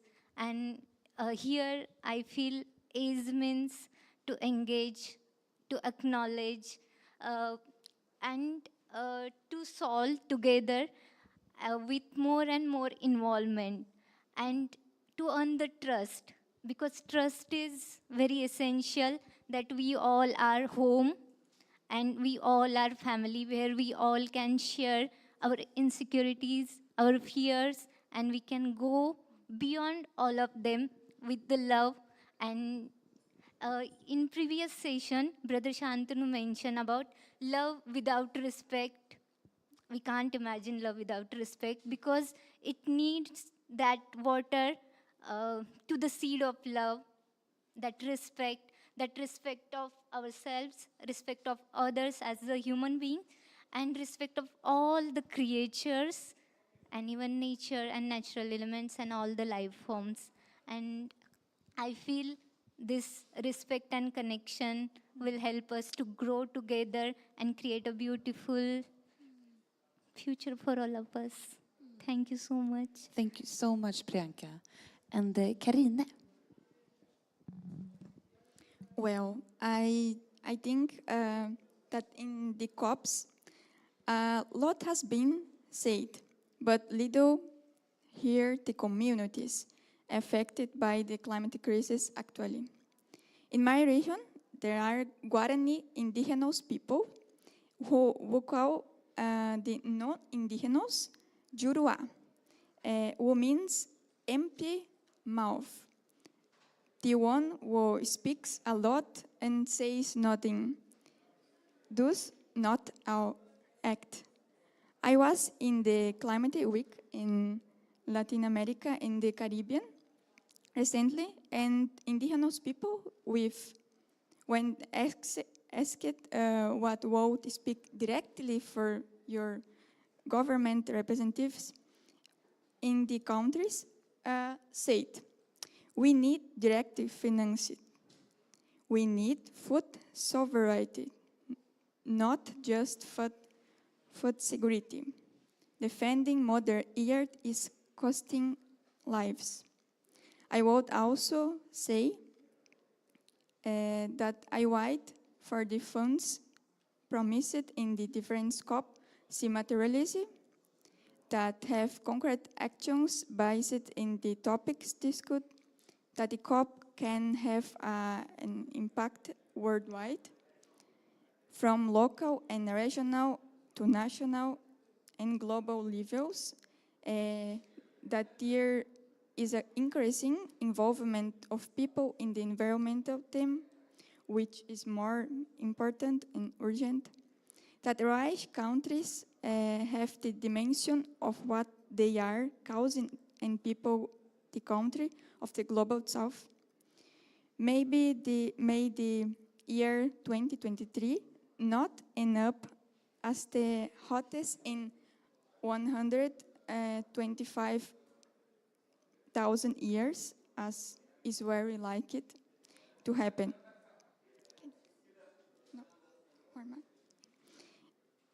Let us reverse the logic so that the South, in addition to suffering the consequence of climate change, is a place for solutions.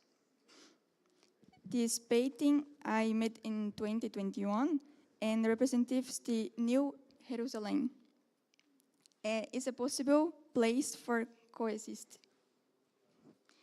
That the ecological is more important than the egoic. And made spiritually by eco-theological and rooted in the earth. Thank you so much, Karine. And Sophie, can you please give us a comment on these solutions? Yeah, thank you. Thank you for your beautiful words. So for this COP, unfortunately I'm not that optimistic. Yes, I believe that we will have some progress in our decisions, but I don't think that we are acting fast enough, because what the world needs now is actually action, and we need to act, and we need to act big.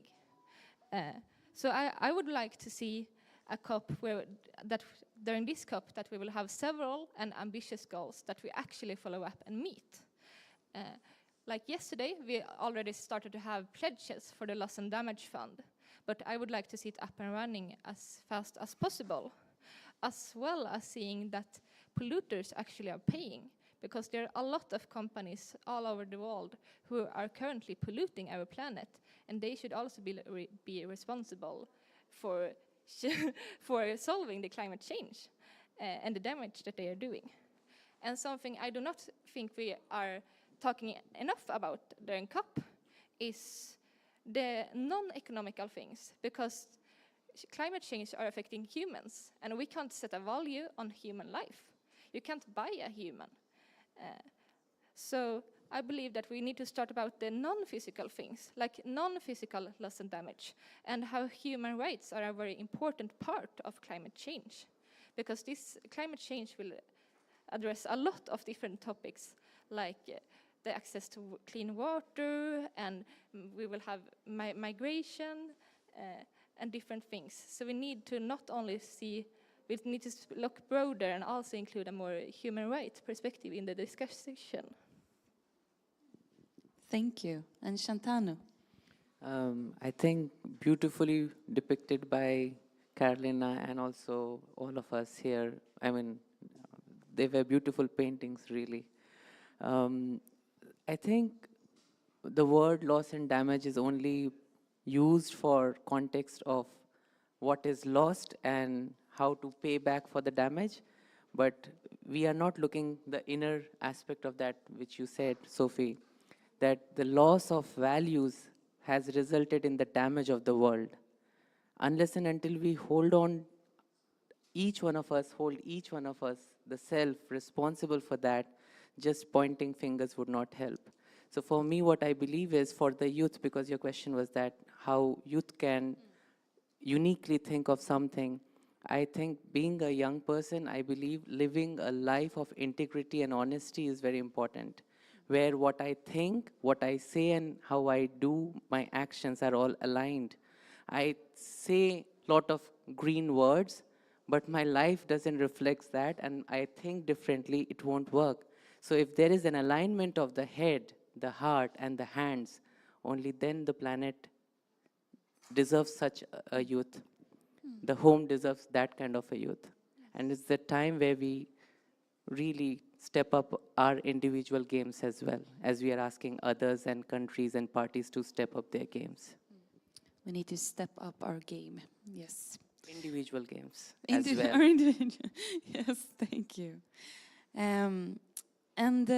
We know that adaptation to the effects of the climate crisis will be necessary, and it's already happening all over the world. We've already heard in the different panels today different examples of this. And at the same time, in many contexts, youth is one of the most marginalized groups and is therefore risking being disproportionately affected by this climate emergency. How do you think that we, as people of faith, can avoid this and strengthen resilience among youth? And what kind of support would be needed? So, Shantanu, you're the first one to respond to this question. I think like how oxygen is important for us to survive, similarly is the values for us to feel that we are alive. And one of the core values that makes us feel like that is the value of love, the value of care. Now, what love and care means in action, in practicality is, for example, if I am speaking and you are not listening to me. Well, I can see you are not listening by your body language. I can see in your eyes and I can understand whether you're listening or not. Even if somebody's scrolling the phone, they could still be listening.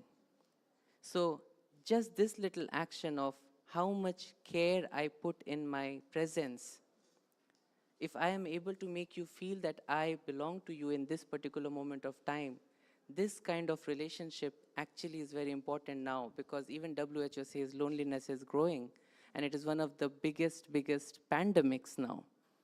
So if I am able to stand with you, that support will help you and me to walk longer distance. And that is what is needed. To build resilience, we need love and respect. I always hold on to this, but also it needs is compassion. Compassion for everybody's pace of transition. Everybody is doing their best. We have to trust them as a family and not push them, do it as fast as I can do. So yeah, to have that trust, that respect, and respect, actually, yeah. Thank you so much. And Karine. Well, I start by remember the last year I was representing the youth of the ICLB and the church itself on a guided tour in the National Institute for Space Research and the National Center of Monitor and Alerts of Natural Disasters. Combined interrelations group. Everyone is around listening, and when suddenly the question, who believes in climate change? Everyone raised their hand. And immediately the counterpoint. It is not a matter of believing or not. They are facts, and I lived thinking how natural are natural disasters caused by human greed. Therefore, as people of faith, I think that training is necessary. Faith and science need to dialogue. The climate issue belongs to everyone, especially fueled by some groups. For young people, I understand that it's slow and painful because we do not see significant change, but specific initiative. And in this sense, I bring examples of actions for my church. For first, Galo Verde is an ecumenical project for the implementation of environmental preservation with initiative with several actions such as compensate CO2 for flight to the church council. Agroecology promoting support center is the CAPA. Is a civil society organization linked to agroecology practice. We have two, the Fair and Solidarity Trade Network that promoting fair trade, economic autonomy, and women's empowerment.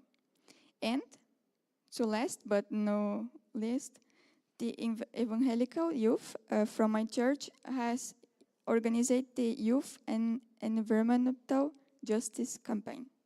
Yes. This, no? Thank you so much. And then I would like to hear from you, Priyanka. Do you remember the initial question? How we can avoid this and strengthen resilience among youth, and what kind of support is needed? See, for me, when look towards the resilience and what kind of support we need, I want to take the example of forest. When we look towards the forest is always having multiple layers, and it not just one plant is growing there. It's just it's a full ecosystem over there. Lots of layers. It's like canopy trees, small plants, bushes, vines are over there, and multiple types of habitat it creating by being there. So here also we need that ecosystem thinking and being an ecosystem for each other, because healing happens when we create that type of atmosphere or that type of habitat. And for that we need one value, that is acceptance. Means something is lacking there. Acceptance, there is a disease and we have to cure it or we have to heal it. And next most beautiful value, to allow ourselves to be community, to be a home, and to be like that forest for each other. And forest is always resilient, because when we used to design the communities, or when we think about the community regeneration, we mimic the natural principle. We mimic all the natural forces, how they are interconnected with each other, how all the cycles are connected. So when we want to break all the vicious cycles of destructions or degradations, or there are lots of disturbance and unrest, if I want to revert all these cycles with beautiful virtuous cycles or with upward values, then I look forest is the best example where we can be a real communities. And this is the being community, so that we are there for each other as a support, as a real support. So we don't need to ask anything. Everything will be there. Means it leads to abundance and prosperity. Thank you. We need to look at the forests. And then Sophie, do you have any thoughts on this matter as well? Yes, I really resonated what you said, Shantano. I believe that our values as humans are really important, like kindness and respect. Because I believe that it's very important for us, and especially youth, to remember what it is to be being a human being and what we value. And I believe that we need to reconnect with nature, because in our global society, where more and more people live in cities, I believe that a lot of people are starting to getting disconnected by nature, myself included, after moving to a big city to study. Because if we are not even connected to nature, how are we then supposed to care about it? So by connecting to nature, I believe that we will both adapt to the climate change, but also care about our Earth in a different way and take the decisions that are necessary. And I also believe that faith has an important role to play, because faith, in my own religion and also in among other religions, really have clear values about human beings, but also nature. And by really taking care of our values and listening to our own faith, I believe that we can build a beautiful world together. So by being closer to nature, we might strengthen our resilience. Would that be something maybe to conclude this question? Thank you. And one of the reoccurring discussions ahead of and during meetings like COP28 is regarding representation and inclusion. We know that even though all of us sitting here, we're here today, but many young voices are not present at this meeting.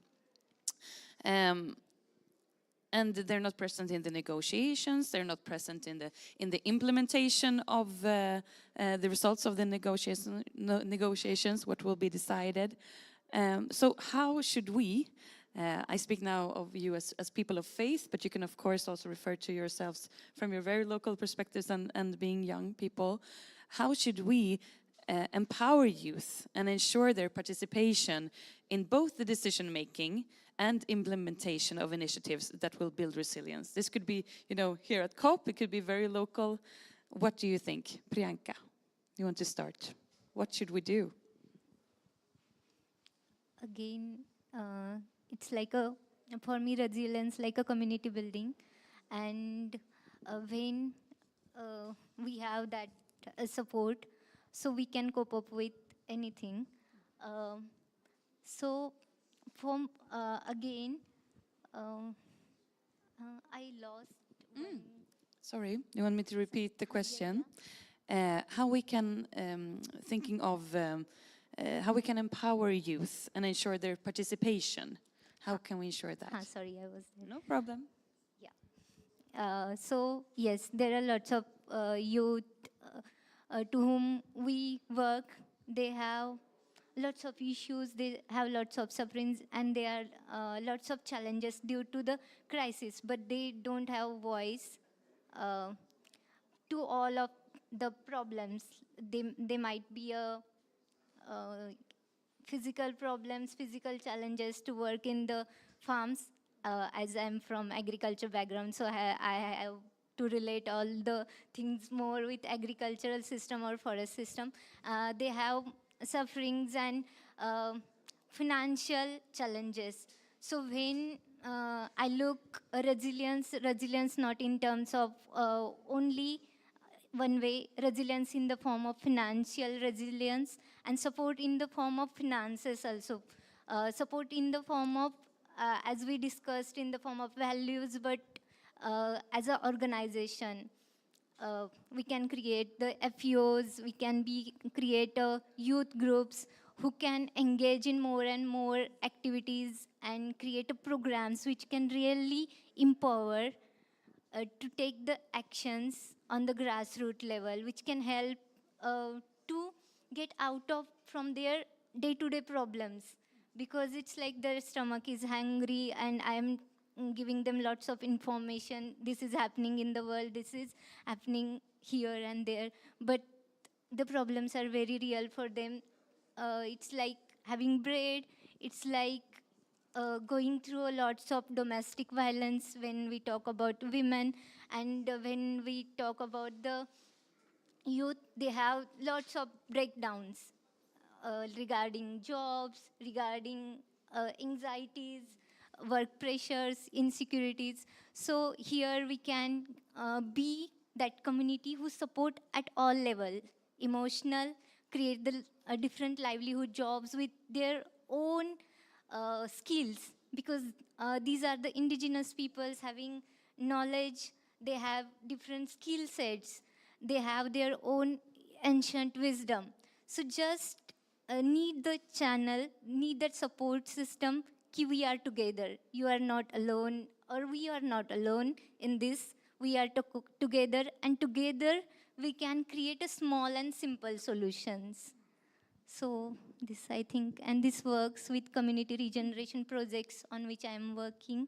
So where youth are coming, they are engaging themselves in the crafts, they are supporting themselves to come out of the addictions, because the suffering is at level, they feel to have that sensation of relief from different addictive activities. They feel empty, so they took support from different negative sources. So we feel when we are together, we as a community, so we give that sense to be heard, to be listened, and to be not only sympathized, but really empathized and really care for their problems, and we together can be the solution, the smart solution. Thank you so much, Priyanka. Maybe I think I give the justice for this question. Yeah, no. I think it was a really good answer. Thank you so much. And we'll see if we have more time in the end. We can talk further. But Sophie, please. Yes, I believe that faith actors has an important role to play when it comes to empowering youth. First and foremost, we need to have our voices heard, both on a local level and globally, like we are all here today. I'm from the Church of Sweden, and that means that youth should be representative in the diocese, parishes, at a national level, but also in the different international groups we are part of, like the ACT Alliance. Because we don't have time to gain years of experience to get chosen into those positions and to climb the hierarchy ladder. because climate change is a question that's relevant today, but is even more relevant for us as youth, as we are the ones who are being affected more and more in the future, and we should be able to be part of the discussion and decision-making process at all levels already today. I also believe that our faith actors can empower us in different ways and be a support system, because there are a lot of engaged youth all around the world, but we often need support, at least in the beginning. It can be everything from having a meeting place to maybe getting financial support to actually implement your great idea for an event, or to be able to travel and meet other youths. And also to just ask questions, because it can be hard to engage yourself, especially in the beginning when you're navigating a foreign landscape, like being here at COP. So we need adults, but they are not supposed to be the voices for our youth.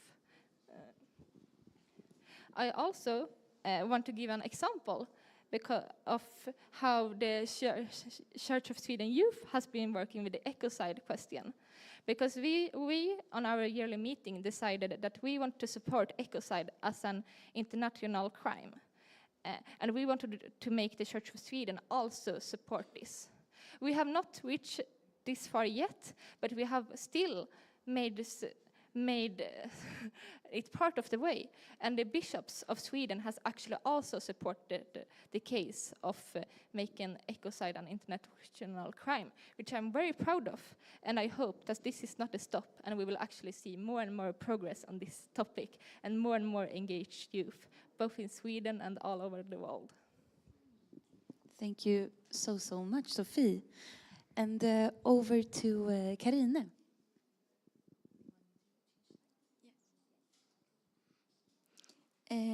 As a Lutheran World Federation, we have a delegation comprised by young people representing different regions with gender balance.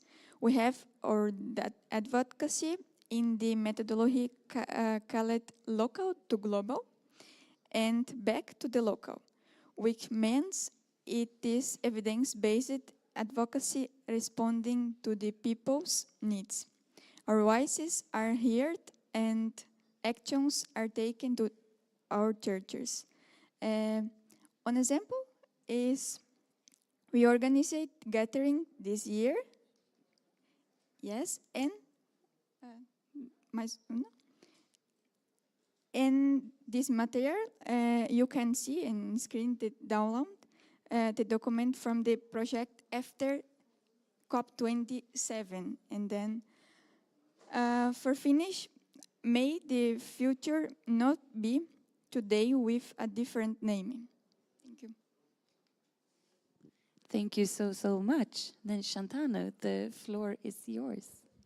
So when I think of this question, how the youth should be given more space, I think when this concept of giving comes in, it feels like you are the victim and you can't take the space. We have to create our own opportunities. We have to create our own spaces where we are able to co-create. But if I am sitting here and thinking somebody else will give me the space, then I automatically go into that back seat where I let others lead and rule my way of being. Second thing is, if I want to do everything that I see everybody is doing, I'll go crazy. And that's why I trust that if I know what I am good at, if I know what I am able to learn and become better at, I should focus on that. So maybe before I start talking about the young people to be given spaces, I have to ask myself as a young person a question that, am I able to really do justice to that opportunity that I'm seeking for? So for me, more than the opportunity, is important to take the responsibility to be capable enough to do justice to that opportunity. And so I think getting spaces depends on my raised capacity, my increased capacity. And the youth already are getting spaces. I see a big difference. I started my journey in the COPs in 2015. And now I see this happening. I was there at one point where I was just sitting somewhere or just trying to get inside, and now we are here. So the youth is getting space, but my question to all my fellow young people is, am I using my time in a worthwhile way to learn and grow and become an expert in whatever I want to do? I could be a chef, I could be a athlete, I could be anything. Not everybody has to become a environmental engineer or scientist to do climate action. Climate action is basically love for nature. And for that, you don't need any qualification. You just need to use your time in a worthwhile way. Thank you so, so much. I've tried to take notes of what you've been talking about, and it's been quite hard because it's been so much, and I really wanted to listen to your thoughts. But some things that I've written down is that action is needed. We need to go from ego to eco. We need meeting places, financial support, but also to ourselves build this community, that we need to show each other respect, that it can be a painful process for youth, and that organizing ourselves is needed.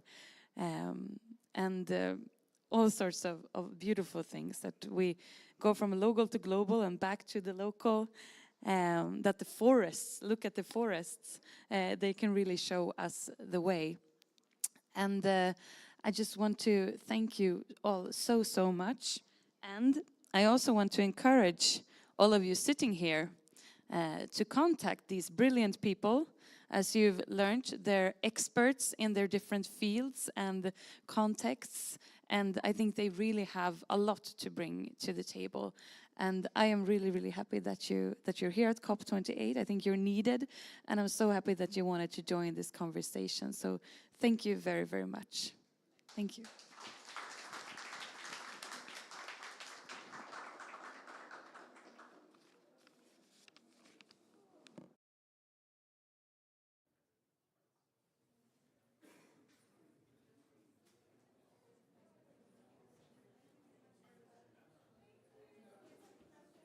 Thank you so much, Church of Sweden, for a compelling session today. We're actually going to set up for our next session. Okay. I'll just take a break. I'll let people talk. Yeah, yeah.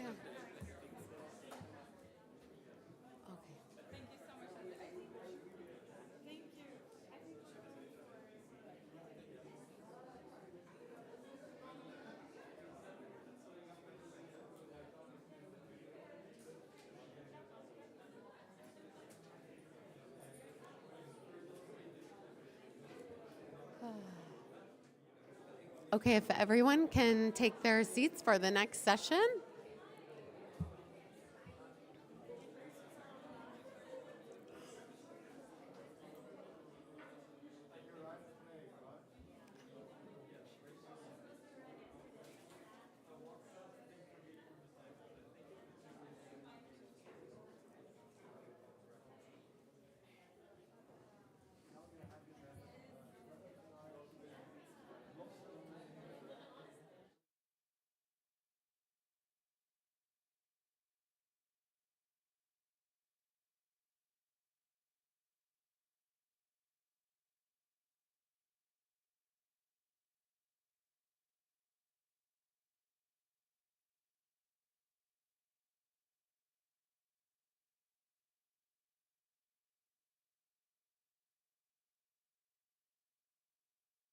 So in just a few moments, we're going to start our next session, which will be Sikhi Council, and it will begin with a devotional spiritual recitation. So if everyone can take their seats.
Hello, hello, hello, hello.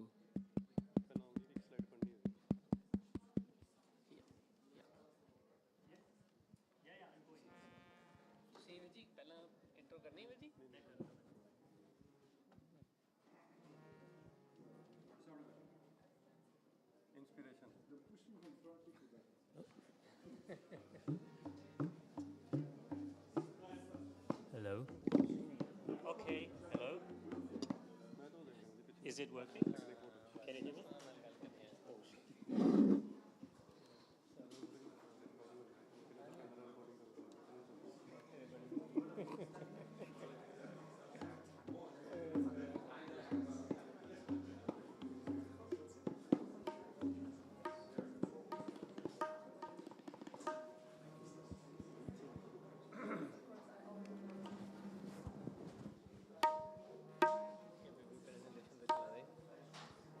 Hello.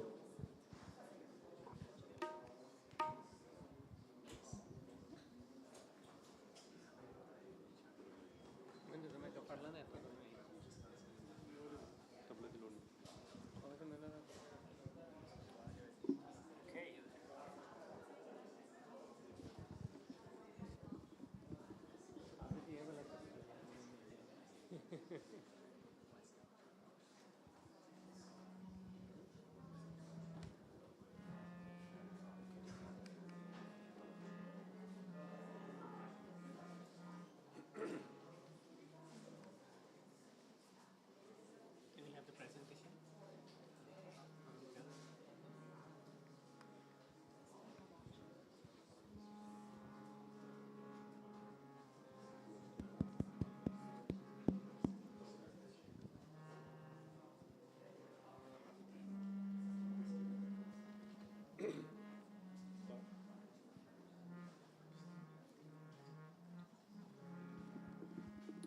Warm welcome.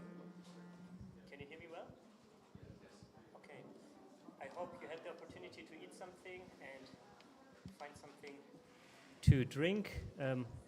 I know the sessions were very, very inspiring, and some people couldn't even find time to go out. And now we will have another very interesting session, and we will start with a devotional spiritual recitation from Sikhi.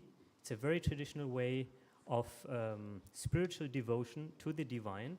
I would request you to please sit down, turn off your cameras, or turn off your mobile phone, sorry.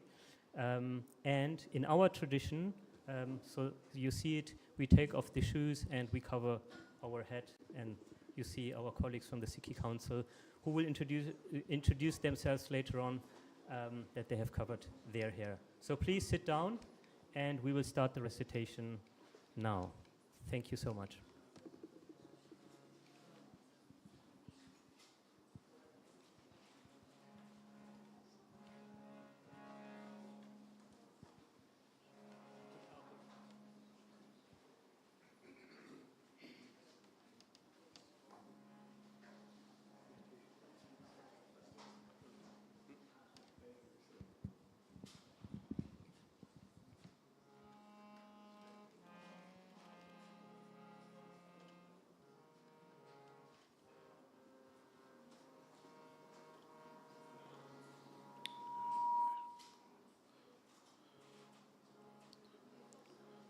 परिये मत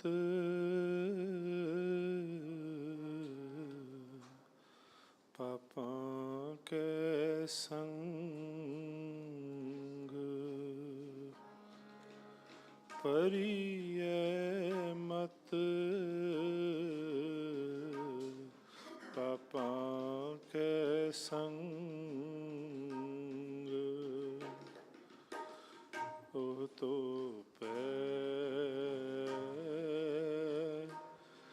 नावे के रंग ओह तो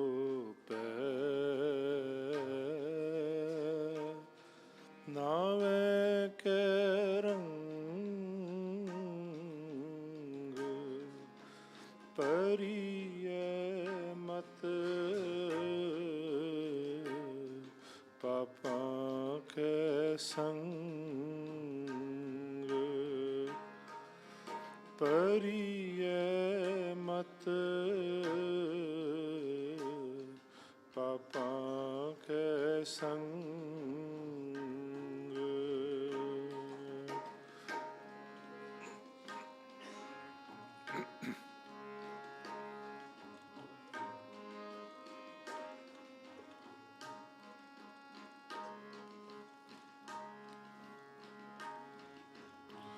ਪਰੀਐ ਹੱਥ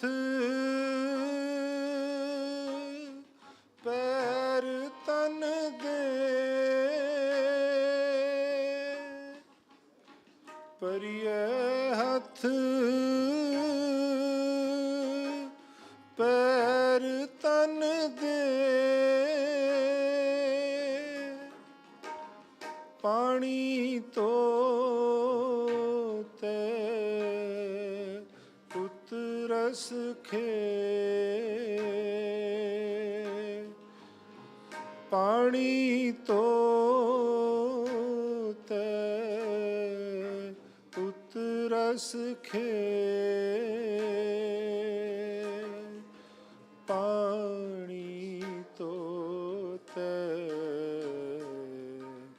ਉਤ ਰਸ ਖੇ ਪਰੀਐ ਮਤ ਪਾਪਾਂ ਕੈ ਸੰਗ ਪਰੀਐ ਮਤ ਪਾਪਾਂ ਕੈ ਸੰਗ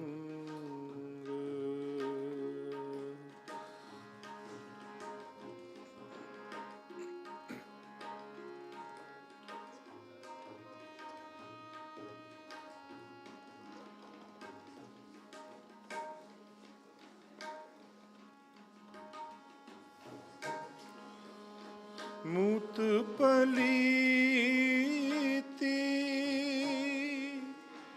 ਕਪੜ ਹੋਏ ਮੂਤ ਪਲੀਤੀ ਕਪੜ ਹੋਏ ਦੇ ਸਾਬੂਨ ਲਈਐ ਉਹ ਤੋਏ ਦੇ ਸਾਬੂਨ ਲਈਐ ਉਹ ਤੋਏ ਦੇ ਸਾਬੂਨ ਲਈਐ ਉਹ ਤੋਏ ਦੇ ਸਾਬੂਨ ਲਈਐ ਉਹ ਤੋਏ ਪਰੀਐ ਮਤ ਪਾਪਾਂ ਕੈ ਸੰਗ ਪਰੀਐ ਮਤ ਪਾਪਾਂ ਕੈ ਸੰਗ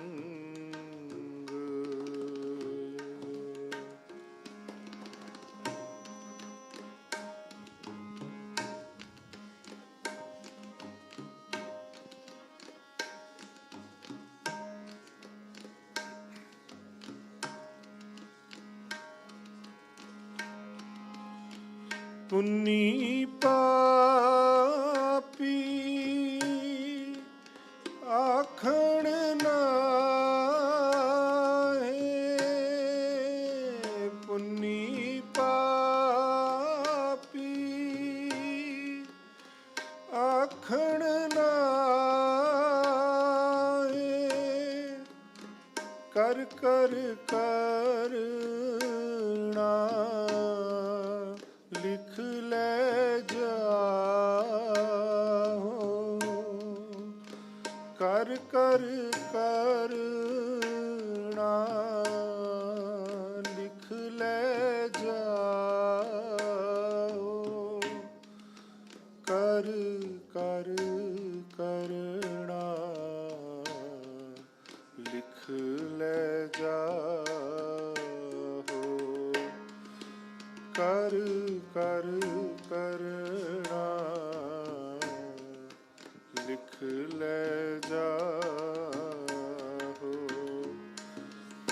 परिय मत पापां के संग परिय मत पापां के संग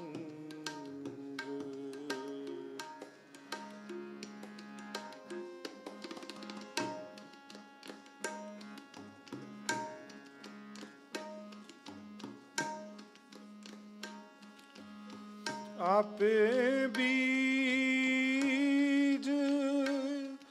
आपे ही खाओ आपे बीज आपे ही खाओ नानक हुक्मी आवो जाओ नानक हुक्मी आवो जाओ Nanak Hukmi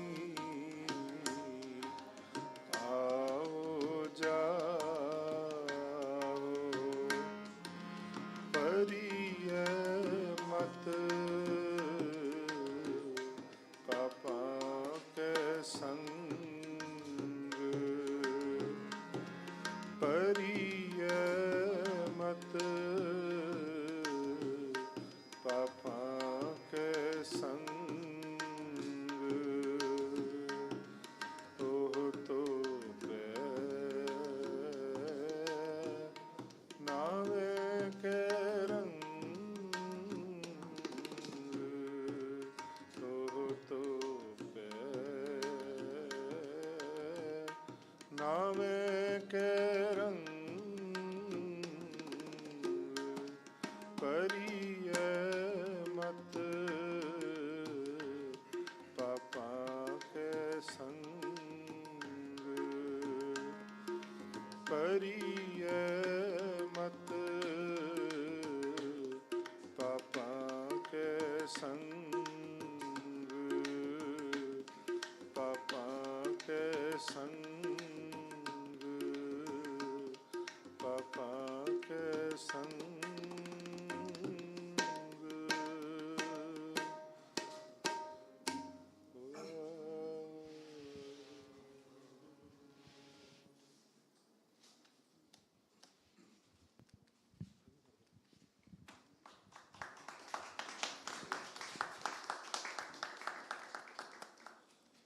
Thank you.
Thanks, everyone.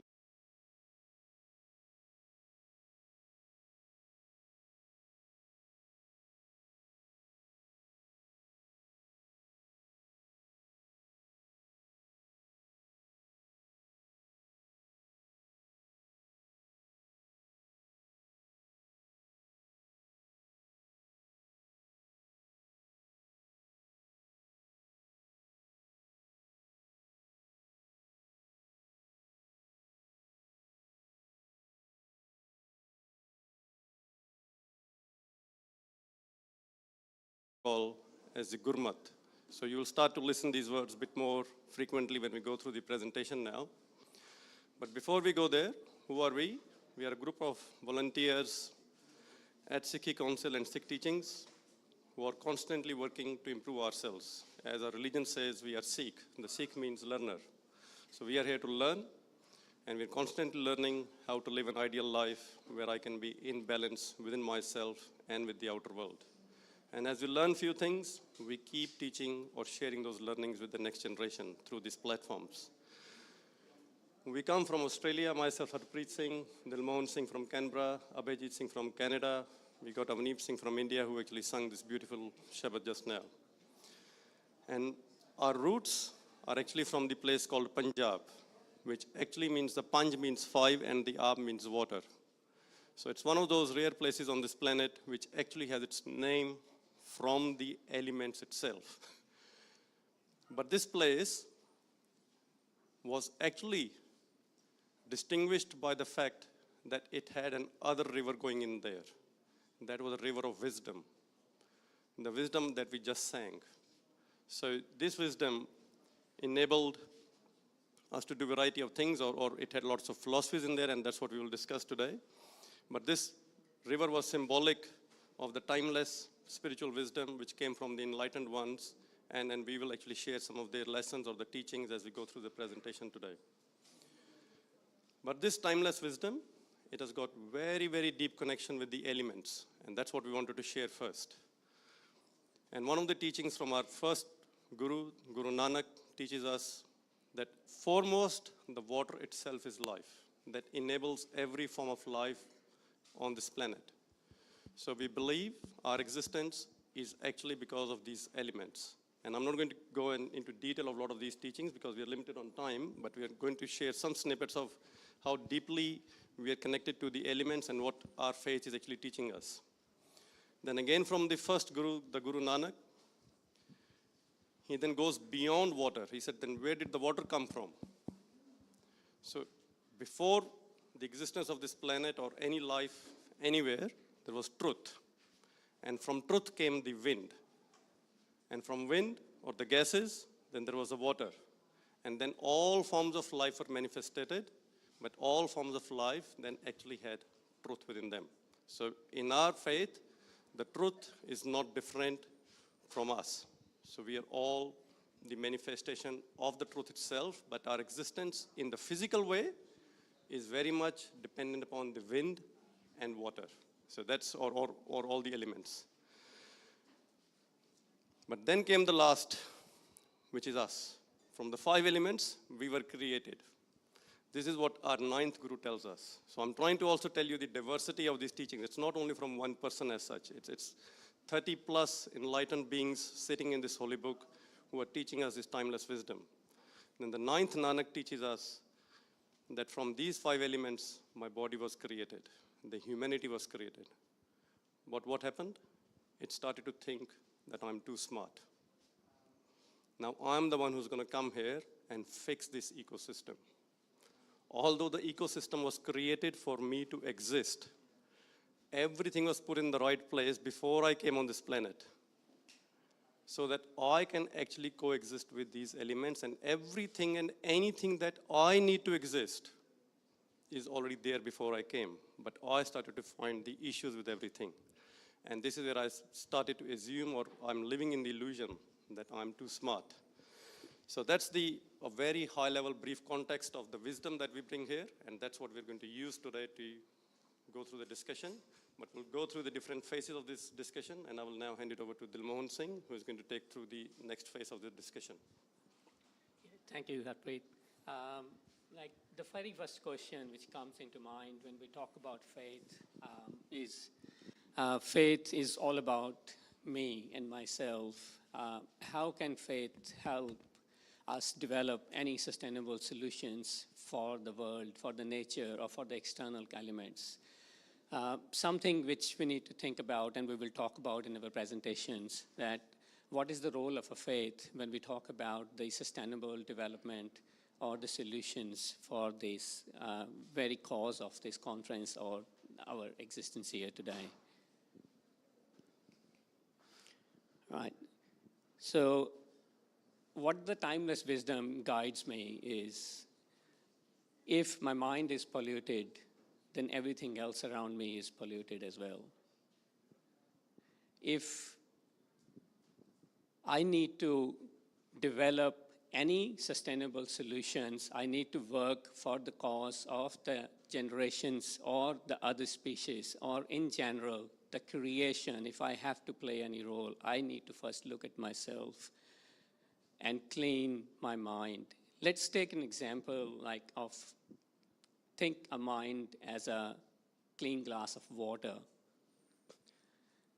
If I keep putting the thoughts of self-centered ego, greed in my mind, what happens is, it's just like throwing a piece of dirt in that clean glass of water. It will get polluted, eventually it will have shadows, it will have dirt. For me to be able to perform actions in the outer world, I need to first cleanse myself. My mind needs to be cleansed. Let's explore how it all is integrated. All the elements, as we all generally call the nature, my behavior is my nature. How my behavior or my nature is going to play a role in the external world, which is also called nature.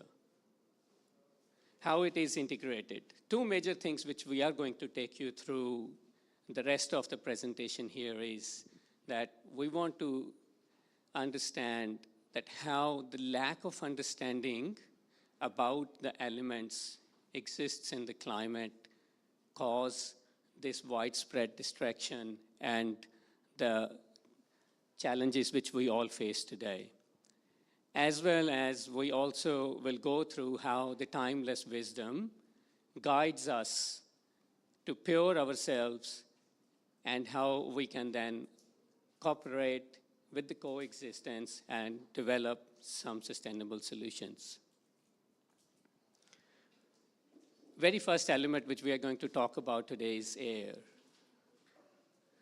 From here, it's just like some characteristics of air. When we think about them, things which comes to our mind is that air has a mass. It's colorless. It's odorless. But the stuff, one thing which we would like to discuss here is the characteristic of air is it's movable. It's not stable. That's what we would like to go through into the next few slides. Something I would request, if you all can, like just close your eyes for 10 seconds and think about a goal which you all would like to achieve.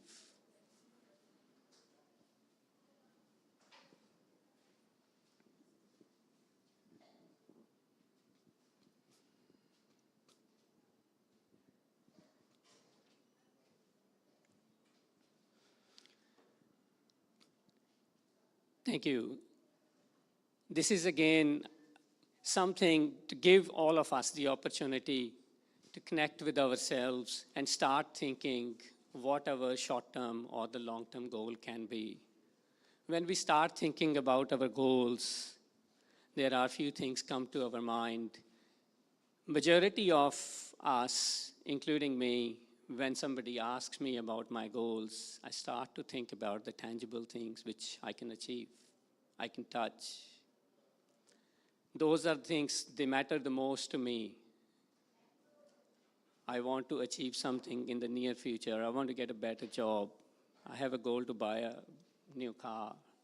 I have a goal that my son would go and play some great nation, something along tangible things which I can touch. And I'm sure like all of you had the opportunity to think about things which you would like to achieve. And majority of the thought which comes to the mind is this. But when we talk and go closer to the timeless wisdom, it tells us, it guides us. Have we ever thought about a goal of self-improvement? How many of us had the opportunity in last 10 seconds to think about a goal that I want to improve myself? We all have a room to grow. That's brilliant, really great. Thank you. So that's something which, when we talk about faith, when we talk about the timeless wisdom, the spirituality, then it straightway relates, then okay, I have a role to play and I have a room to improve. So the more I talk about it, the gratitude, the fulfillment, the contentment I have, it helps me grow as a better human being. So from the spiritual wisdom or the timeless wisdom here, it reflects my lifestyle. It's like a drifting thought, which is just roaming around. It's distracting me from my core, my inner self. That deeper thought, that the connection which I have, distracted thought takes me into the materialistic world, and that's where I start to develop my own life, my own world. That is self-centric, that is driven by greed, that is my personal growth. As long as I am focusing, the more seeking the guidance from the spiritual wisdom or the faith, it helps me go inwards. The more I try to grow inwards, the better chance I have to improve myself, to develop or understand the shortcomings or the weaknesses I have in my behavior, or as we call it, nature.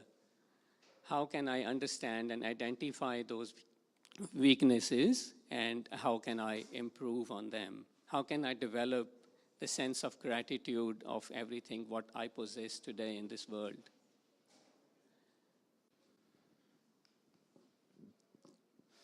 All right. So the distracted thought, again, what it does when it is developed through a polluted mind with the greed, with the ego, with self-centric thought, it then develops the processes, it develops the policies which can cause the distraction, the destruction, rather than giving anything positive back to the nature. So the polluted mind, again, it not only affects my personal life, it affects every other species around me. It's so self-centered, it is affecting everything and anything around me, which includes the nature, the trees, the animals, the birds, everything around me.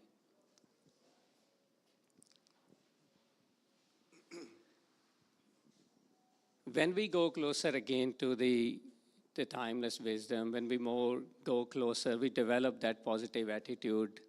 What comes out of this is the universal growth. When I start to clean my mind, the universal growth or universal brotherhood, the attitude which comes out of it is that I will start to work for the policies, for the programs that will help the humanity and the rest of the nature or surroundings to grow as well. So this is, I think, maybe a bit of a new concept where we are now trying to start to link the elements with my mindset.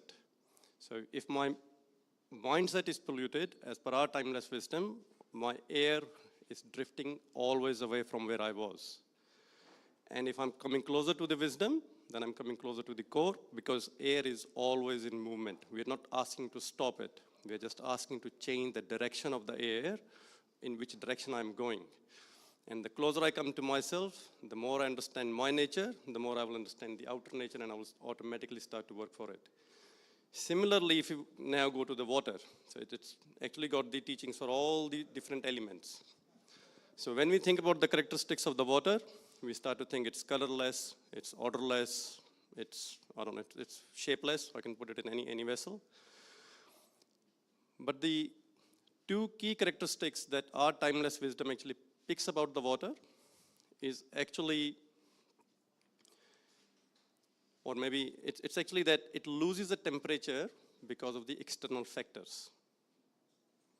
So the water can't stay at its own temperature without, or it won't become cold unless I'm actually supplying the cold or the cold temperature from outside, and it won't go hot unless I'm actually supplying the heat from outside. And the other sort of the characteristic that our faith actually then talks about it is the fact that it is actually nurturing the nature without any discrimination. So to do that, we can again go through the activity, and we can all close the eyes for 10 or 20 seconds, and maybe Abhijit, if you can lead that. And so when we think about air and water in this context, let's continue what we were doing before. I'd encourage everyone, close your eyes for 20 seconds. I'll do it with you. And think about someone that you care for. Let's start with that. I'm thinking of my family. I'm thinking of the people that are here with me. And with your eyes still closed, think about someone you don't get along with. It might be someone that you have a petty grievance with. I know sometimes me and my brother fight. But it might also be something deeper, someone that you have a big difference with and you can't seem to figure out how to reconcile that. How are you feeling about that? And now as we think about water, you can open your eyes and listen to your body right now. How are you feeling when you're thinking about how you were feeling initially, thinking about the person that you love, the person you might not get along with? There's a difference. And so as we think about water, I'll pass it back, but continue to reflect on your emotions through these reflections as well. So this is how the water is then reflected in our timeless wisdom. The water in spiritual term reflects the temperament. So my temperament, when I'm actually thinking about someone I don't like, my temperaments start to go up and down. Or the ability to nurture without any discrimination. This is where the role of father comes in. If I go to any father and say, do you like your elder son or the younger daughter or the elder daughter or the younger son, they will say, no, there's no discrimination.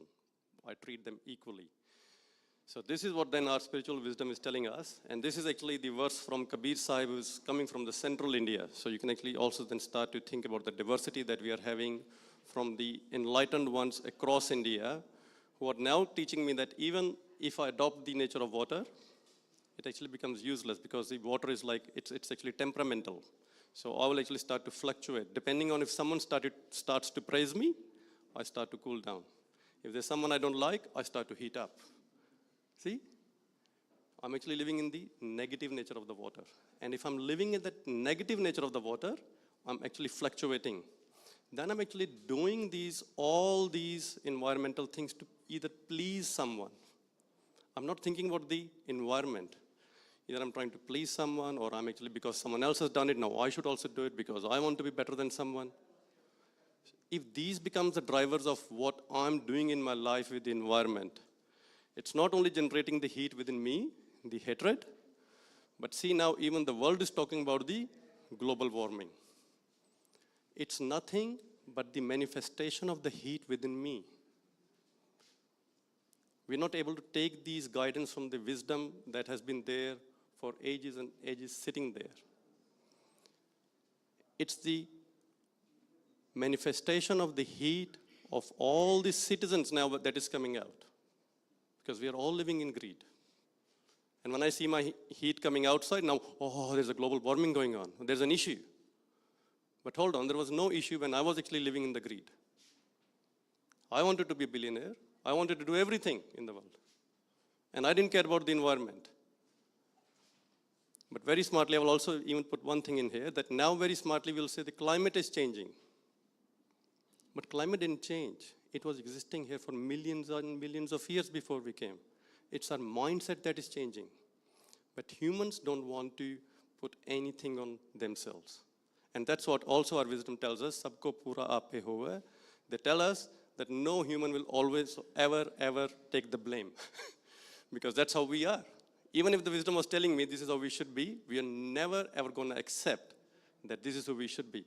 But if we actually again go back to the wisdom, we seek the guidance humbly, then we will start to adopt a different nature of water, which is a nature of nurturing.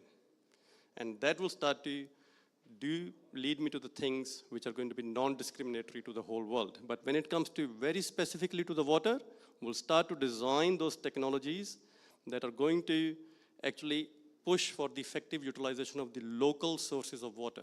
And I will only take the example, very simple example from Punjab, where we used to have lots of wells till 1970s to get the water out. But then the greed came in. We wanted to keep increasing the production, nothing wrong in that, but we could have actually designed some better methods for that. We started to have the tube wells. The tube wells just have the endless flow of water coming out. And now in 30 years, we'll come to that too later on, that we have got issues with the groundwater levels. So whatever seemed all good 20 years ago, now it's becoming an issue because we never thought about this wisdom and how we can actually stay very contented and away from greed. And this is what this wisdom was telling us. So we'll go to the next one with the fire. Abhijit, do you want to run this one? Yeah, and as we have around 8 minutes left in this, when we think about fire, let's actually involve everyone here. What are the characteristics of fire? Anyone can yell it out. Fire, hot, light, consumes. One more. Okay, sorry. Bright. Bright, burns, light. And we think about what fire is made of. It's oxygen, heat, fuel. It's a fire triangle. And putting all that together, thinking about our emotions and how we are centered again. We're talking about air, water, and fire. Very different feelings are invoked when we think about this. And so Sikh wisdom, Gurmat, also has something to say about the ways that we think about fire. I think it would be good if you can ask, like, if you think about fire, what will you think in the metaphysical way? What emotions will you think about when you think about fire? Sorry? Great. Passion. Yep, great. See, this is where we were going. So,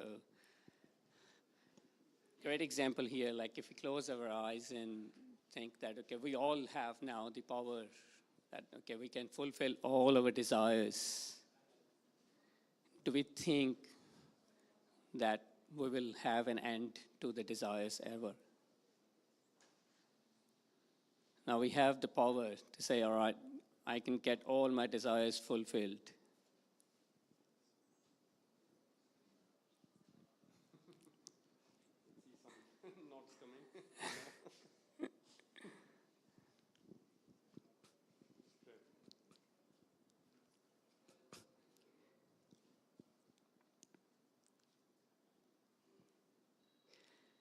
Thank you. Again, this is something for all of us to think that the desires, the endless desires which we have, that acts like a fire. Fire is a symbol in the spiritual term as a passion, as we all discussed, you guys mentioned a lot of characteristics. The self-centered, again, the passion if I have, what it does, it gives rise to the endless desires. When I have endless desire, it not only disturbs my personal life, it disturbs my surroundings, my family, my society. Again, the polluted mind where endless desires, take it as an example from a fire pit. We talk the fire pit and the logs. Take it as a log as a desire we keep putting into the fire. Every single time I want to buy a car, I put one log into the fire pit. It's nice and cozy, looks brighter, heats up the environment. Next time I want to get a new job, another log goes in. I keep burning those logs. At one stage, the room will start to be uncomfortable. This fire will keep growing. It's going to start burning the environment around me. But my desires, those logs will never end. They will keep coming. They will keep coming, and I will keep putting those fires in there. That fire pit, which I had at the beginning to bring the coziness into the environment, to give me the comfort, had become a challenge. Now it's uncontrollable. When the fire gets into this mode, then obviously it gets destructive. It destroys me and everything around me.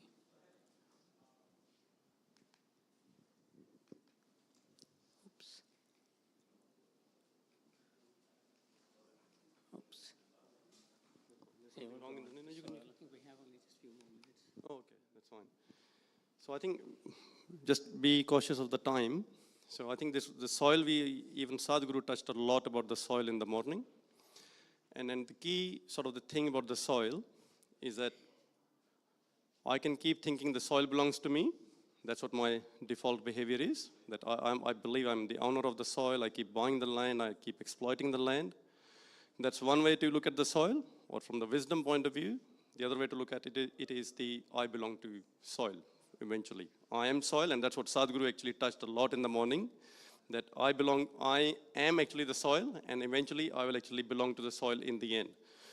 So and the other thing is that from the spiritual perspective, the whole mindset or the mental earth that I've got is also, it can be either fertile or infertile, like the physical land. And I think that's what exactly even Sadhguru was talking in the morning, that I can actually make the sand or the soil out of it. If I take all the nutrients out of the soil, it becomes sand.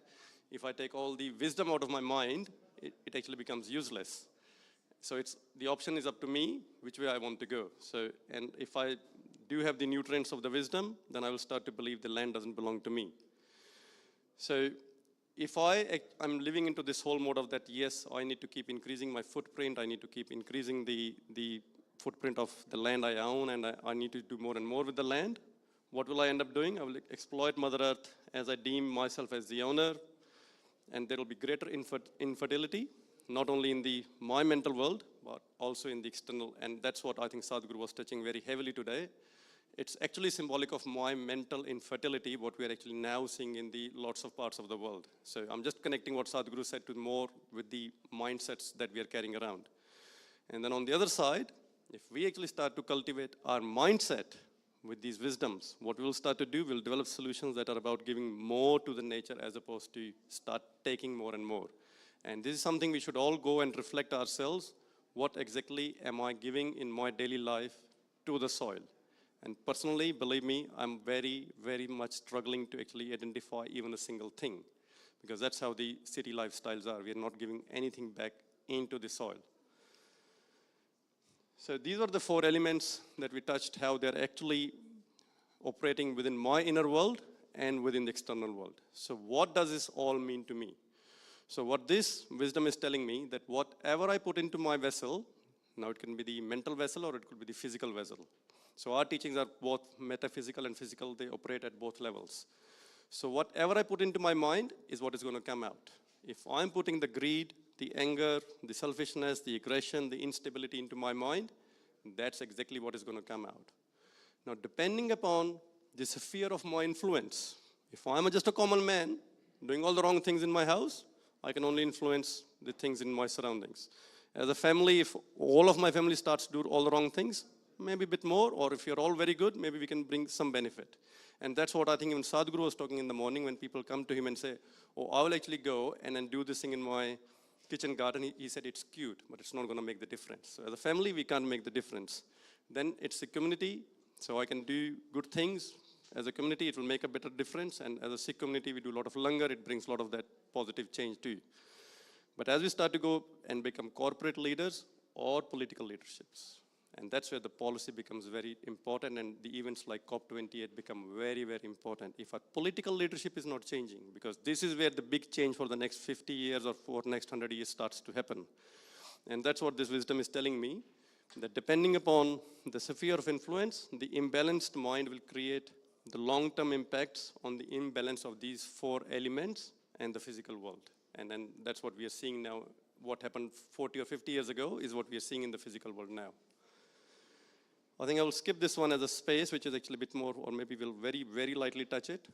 The point we're trying to make on this one is that these four elements, we have a very, very profound connection as humans.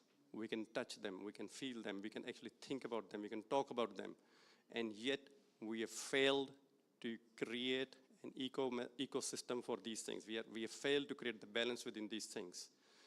But the space, something we have never actually even experienced. These four elements, they have got elasticity. If I keep doing something very much wrong, they will come back in the form of tsunami, in the form of earthquake, in the form of bushfires. They will keep coming back and they will balance themselves. But with the space, we don't have a lot of experience. And I personally get very, very, very stressed when people start to talk about space sustainability. People are not understanding we sustain because of space. We are no ones to actually create sustainability in space.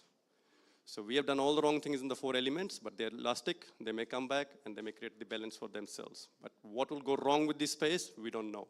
So again, that is something for the future we need to be really thinking that is this sort of the thing we want to explore and we really want to go in that space.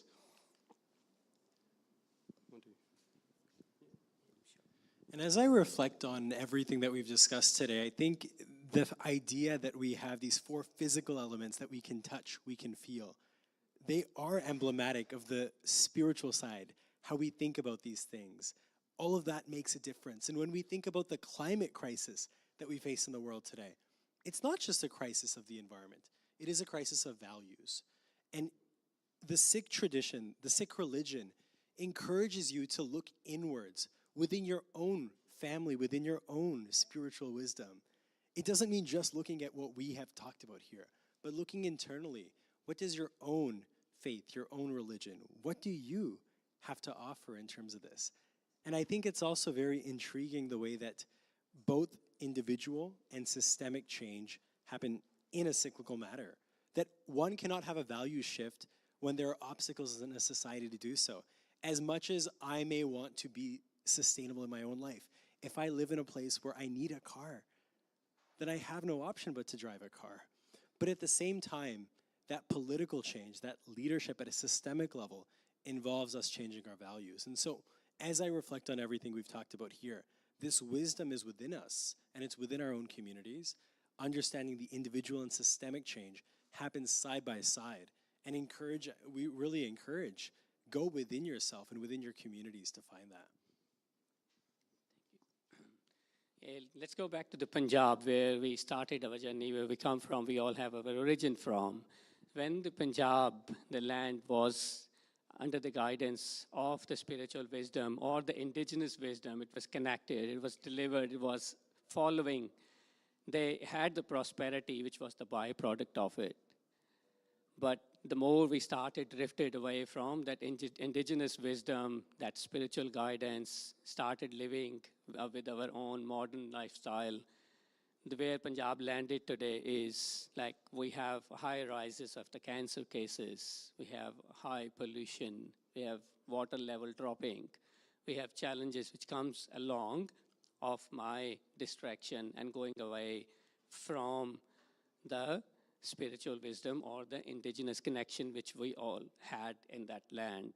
It's the only state we had in Punjab where there is a train designated to take the patients from their places to the cancer hospitals. It's called the cancer train. We'll just finish with this one.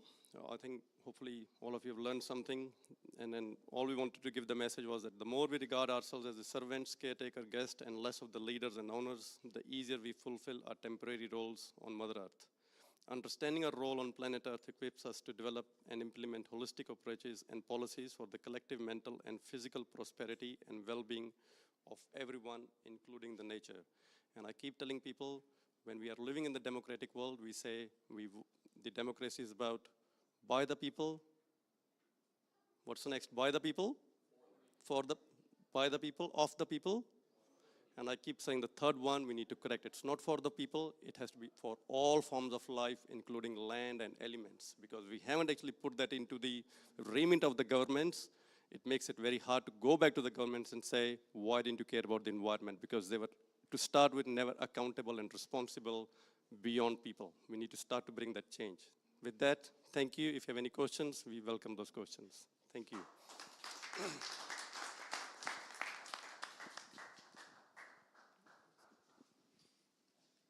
Yeah, thank you so much. I think that was a very different session from the usual ones we have at COPs, but that was the very purpose of the session, to connect the physical world with the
and we forgot. We are humans and we tend to forget and make mistakes, so I'm sorry. The idea is that you again scan this barcode, and there's a very, very short survey. It will not take you more than 48 seconds, because I did it. It takes 48 seconds if you have my speed, and we request you to give feedback, because we can only improve and learn if we get your honest feedback. Now we'll have a break, and we will continue at 4 p.m. Thank you so much.